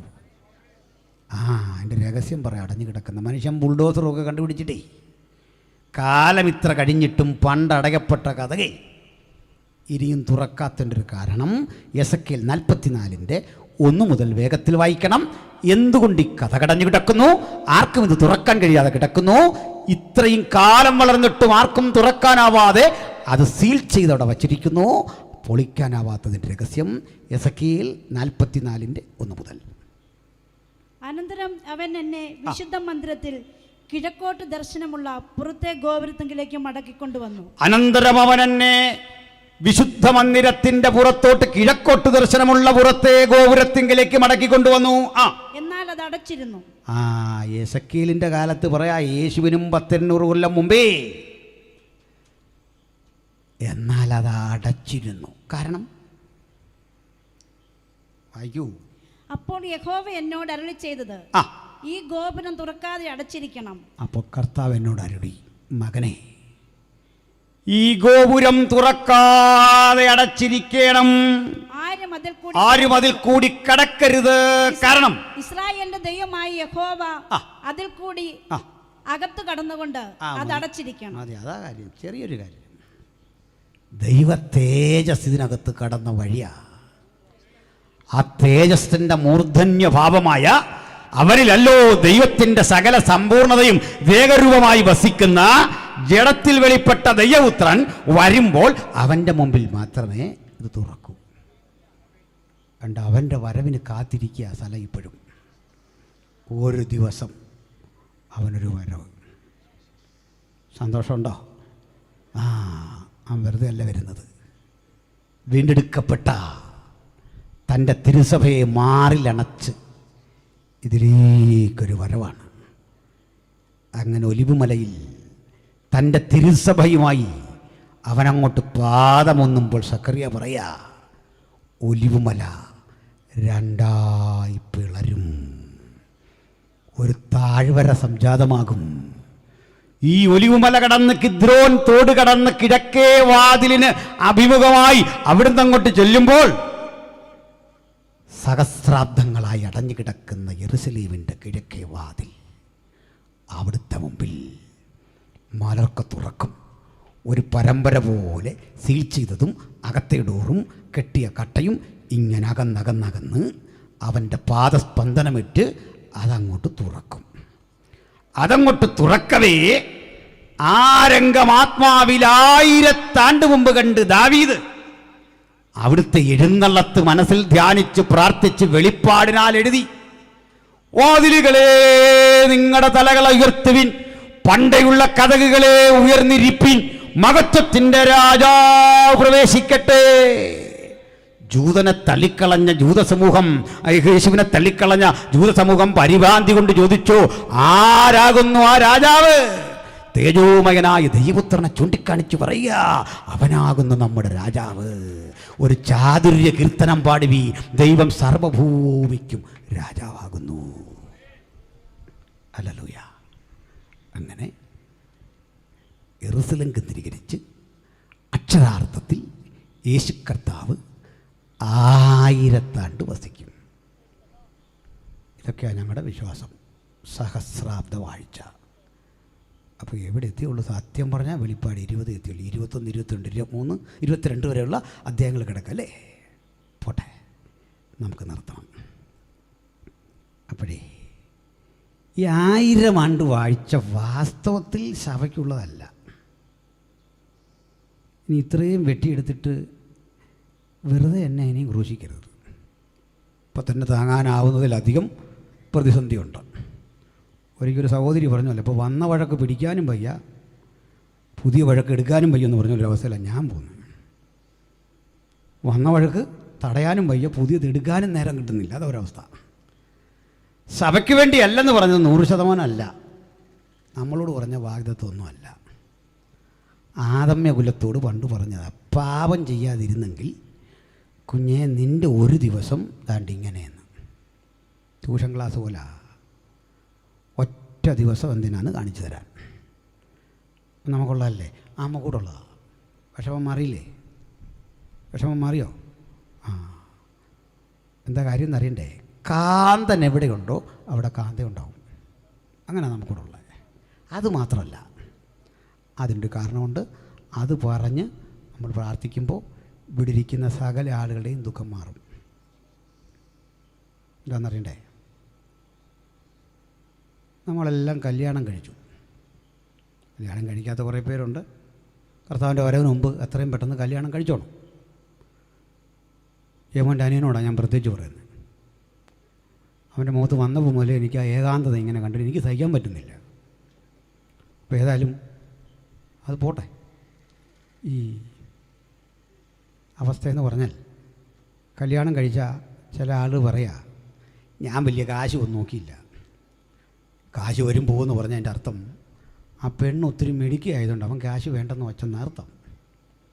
ഒഴുതും പറയാ സൗന്ദര്യം എന്ന് പറഞ്ഞാൽ എന്താ, അത് ഇത്ര ഉള്ളൊരു പനി വന്നാൽ പോകാനുള്ളതേ ഉള്ളൂ. അവൻ ആവശ്യത്തിന് കാശ് കിട്ടി. ഇവിടെ ആരും കോംപ്രമൈസ് ചെയ്തിട്ടില്ല. പ്രസാദ് വർഷേ പുള്ളിക്കാരി വന്നിട്ടുണ്ടോ? അയ്യോ, അത് പറയണ്ടായിരുന്നല്ലോ. പുള്ളിക്കാരി ഇനി എന്നാ ഓർക്കും, പോട്ടെ. നമ്മളാരും കോംപ്രമൈസ് ചെയ്തിട്ടില്ലെന്ന്. എവിടേക്കോ ചില യോജിപ്പുണ്ടെന്നാണ് പറഞ്ഞത്. ശരിയല്ലേ? ഭൂമിയിലെ എല്ലാ കല്യാണത്തിലും എവിടേക്കോ ഒരു യോജിപ്പുണ്ട്. ഒന്ന് ഈ കാശ് കിട്ടി, അല്ലെ സൗന്ദര്യമുണ്ട്, അല്ലെ കുലമഹിമയുണ്ട്, എവിടെയോ അഡ്ജസ്റ്റബിളാണ്. ശരിയല്ലേ? എന്നാൽ ഒരു യോഗ്യതയില്ലാത്ത, ഒട്ടും കൊള്ളത്തില്ലാത്ത, ഒരു വിധത്തിലും യോജിപ്പില്ലാത്ത, കണ്ടാൽ ഒരിക്കലും ചേർച്ചയില്ലാത്ത ഒരു കല്യാണം നടന്നിട്ടുണ്ട്. ഞാൻ പറയുകയും ചെയ്യാം. പ്രയാസമൊന്നും തോന്നില്ല. പ്രയാസമുണ്ടോ? ഇവിടെ വെച്ച് തന്നെ പറഞ്ഞേക്കാം. അത് അരുമനാഥനായ യേശു കർത്താവ് തൻ്റെ കാന്തയായ സഭയെ സ്വീകരിച്ചതാണ്. കുലമഹിമയില്ല, സൗന്ദര്യമില്ല, സമ്പത്തില്ല, ചെറ്റക്കുടിലെ നിർധനയായ പെൺകുട്ടിയെ കണ്ട് ഇതെല്ലാം അറിഞ്ഞ് അവൾക്ക് വേണ്ടി കാന്തൻ, കോടാനുകോടികളുടെ ആസ്തിയുള്ള രാജകുമാരൻ, സൗജന്യമായി ഓഫർ ചെയ്ത ജീവിതത്തിൻ്റെ ആനുകൂല്യത്തിലാണ് ഞാനിവിടെ വന്നത്, നിങ്ങളിവിടെ വന്നത്. രക്ഷ എന്നത് ദൈവത്തിൻ്റെയും കുഞ്ഞാടിൻ്റെയും ദാനം, അത് യോഗ്യതയല്ല. വഴി കാന്തൻ തൻ്റെ കാന്തയെ ചേർക്കാൻ ഭൂമിയിലേക്ക് വരുമ്പോൾ, ഏതേകം ഇത്രയും വലിയ കോടീശ്വരനാണെങ്കിലും കാന്തയോട് സ്നേഹമുണ്ടെന്നൊരു തെളിവായി അവളുടെ ചെറ്റക്കുടിലിൽ അവളോട് കൂടെ ഒരു ദിവസമെങ്കിലും പാർക്കണം. വേണ്ടേ? അതിന് പറയുന്ന പേരാ മില്ലേനിയം. അപ്പോൾ ഈ കാന്ത അവകാശതാബോധം കൊണ്ട് പറയാം, അയ്യോ ഇവിടോ, എൻ്റെ വീട്ടിലോ നിൻ്റെ മഹത്വം എനിക്കറിയാം. കാന്തൻ എന്ത് ചെയ്തു? സ്വന്തം ചിലവിൽ ഇതൊന്ന് റിനോവേറ്റ് ചെയ്തതാണ്. ഈ ഭൂമി ഒന്ന് പരിഷ്കരിച്ച് ശുദ്ധീകരിച്ച് കാന്തനും കാന്തയും ഒരു ദിവസം പാർക്കുന്നതിൻ്റെ പേരാ സഹസ്രാബ്ദ വാഴ്ച, 1000 ആണ്ട് വാഴ്ച. ഇനിയും കിടക്കുക ബാക്കി. ഇന്ന് രാത്രി പിരിയുമ്പോൾ ഈ കാന്തനോട് ചേർന്ന് അനുഗ്രഹിക്കപ്പെട്ട ജീവിതം നയിപ്പാൻ നമുക്ക് സമർപ്പിതരായി വേണം ഇവിടം വിട്ടുമടങ്ങാൻ. ദൈവം താൻ അവരുടെ കണ്ണിൽ നിന്ന് കണ്ണുനീരെല്ലാം തുടച്ചു കളയുന്ന ആനന്ദ നിർഭരമായ ആ നാട്ടിലേക്കുള്ള യാത്ര, ആ നാടിൻ്റെയും മഹത്വം എന്താണെന്ന് ഇങ്ങനെ പറഞ്ഞു 1 മിനിറ്റ് കൊണ്ട് തീർക്കാം. ശ്രദ്ധിക്കണേ, നമ്മുടെ യഥാർത്ഥ വാസം അവിടെയല്ല, അങ്ങ് പുതിയ യെരൂശലേമിലാണ്. അതിന് കടമ്പകളേറെയുണ്ട്. നമ്മളിവിടെ എത്രയോ പാട്ടുകൾ പാടി, കർത്തൃദാസന്മാർ പാടി ആരാധിച്ചു. ഞാൻ പറയും, സ്വർഗത്തിൽ നമ്മളിവിടെ സ്വർഗത്തെക്കുറിച്ചാണ് പാടുന്നെങ്കിൽ സ്വർഗത്തിൽ ചെന്നാൽ ഭൂമിയെക്കുറിച്ചാണ് പാടുന്നത്. ഭൂമിയെക്കുറിച്ച് പാടുന്ന ഒറ്റ പാട്ടേ ഉള്ളൂ, ഒറ്റ സംഭവമാണ് ഭൂമിയെ പ്രകീർത്തിച്ച് സ്വർഗീയ ജീവികൾ പാടുന്നത്. അത് ഗോൽഗൊതായിൽ നടന്ന സംഭവമാണ്. നീ അറുക്കപ്പെട്ടു, നിന്റെ രക്തം കൊണ്ട് സകല ഗോത്രത്തിലും ഭാഷയിലും ജാതിയിലുമുള്ള ഞങ്ങളെ ദൈവത്തിനായി വിലക്കി വാങ്ങി. ഗോൽഗൊതയിലെ കുരിശും ക്രൂശിക്കപ്പെട്ടവനും അവിടുത്തെ പുണ്യാക രക്തവും ഉയരട്ടെ ഇന്ന് രാത്രി. ആ യേശുക്രിസ്തുവിൻ്റെ രക്തത്തിൽ അഭയം പ്രാപിച്ചു ശുദ്ധികർമ്മം നേടി നിത്യത കരഗതമാക്കാൻ ഈ രാത്രി വചനം കേട്ട ഏവർക്കും അത്യുന്നതൻ കൃപ നൽകട്ടെ. ഒപ്പം ക്രിസ്തുവിനെ കൂടാതെ, അവിടുത്തെ സുവിശേഷത്തിൻ്റെ ചൈതന്യം കൂടാതെ ഒരാളെങ്കിലും ഈ വചനം കേട്ടെങ്കിൽ യേശുവിനെ ഹൃദയത്തിലേറ്റാം, സ്നാനമേറ്റ് യേശുവിനോട് ചേരാം, ഹൃദയംഗമായി ആത്മസമർപ്പണം ചെയ്യാം, പുനരാഗമനം പടിവാതിൽക്കൽ എത്തി നിൽക്കേ യേശുവിനായി ജീവിക്കാൻ ഹൃദയംഗ സമർപ്പണം ചെയ്യാൻ നമുക്കൊരുങ്ങാം, ഉണരാം, ജാഗരിക്കാം. ഈ വചനങ്ങൾ കൊണ്ട് കർത്താവ് നമ്മളെ അനുഗ്രഹിക്കുമാറാകട്ടെ. ആമേൻ.